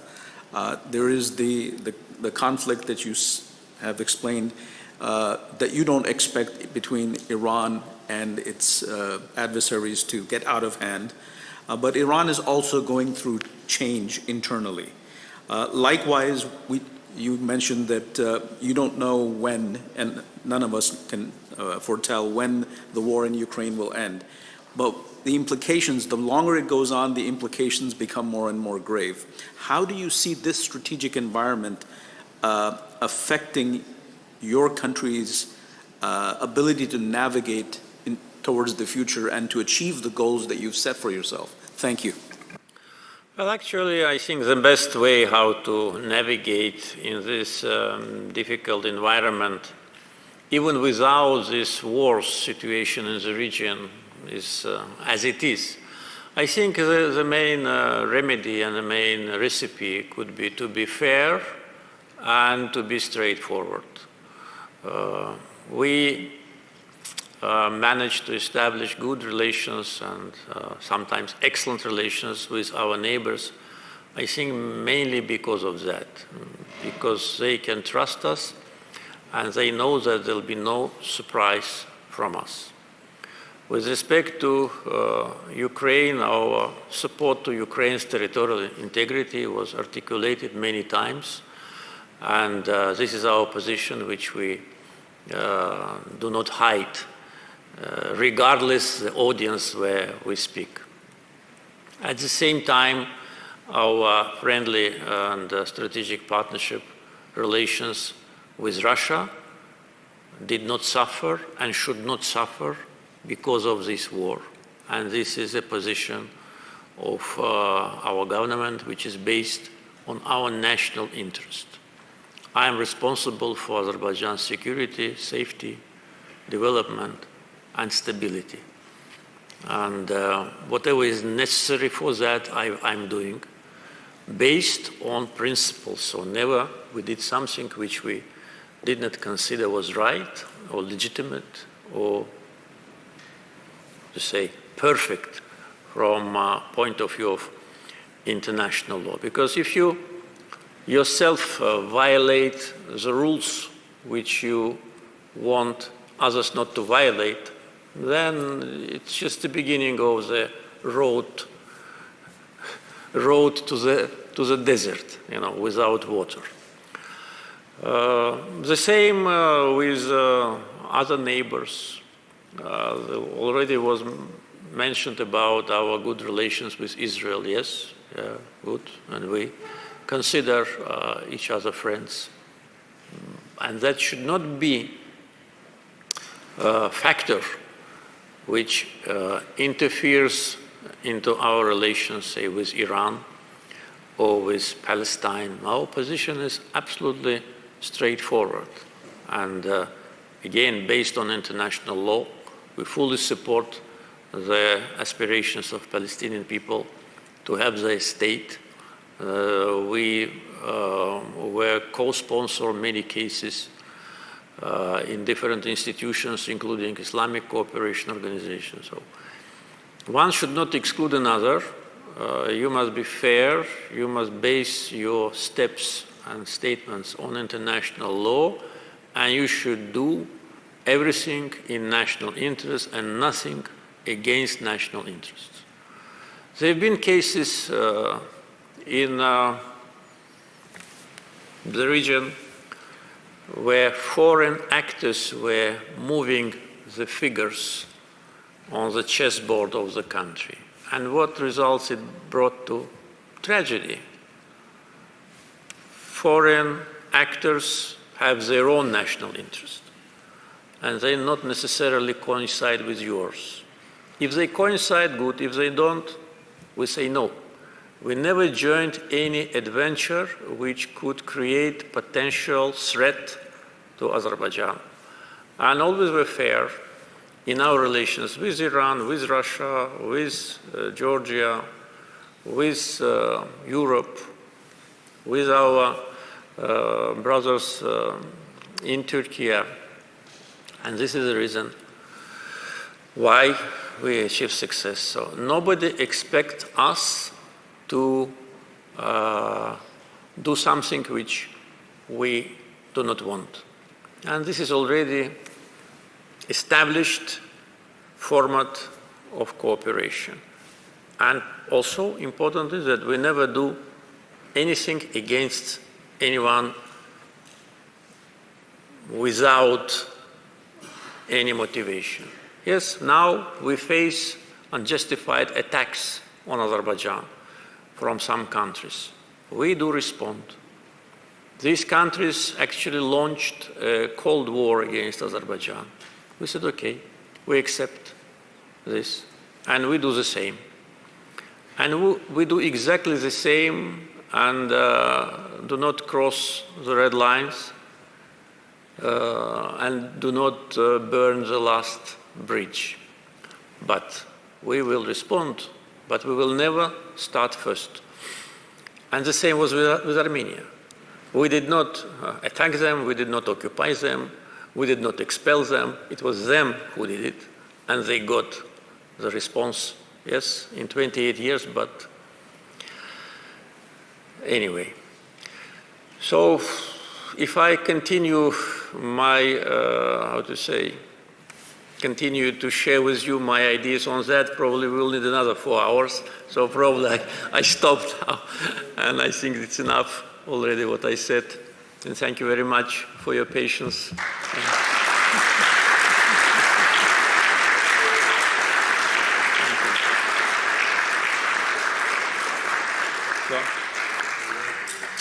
All the best. Have a safe trip to Lachin.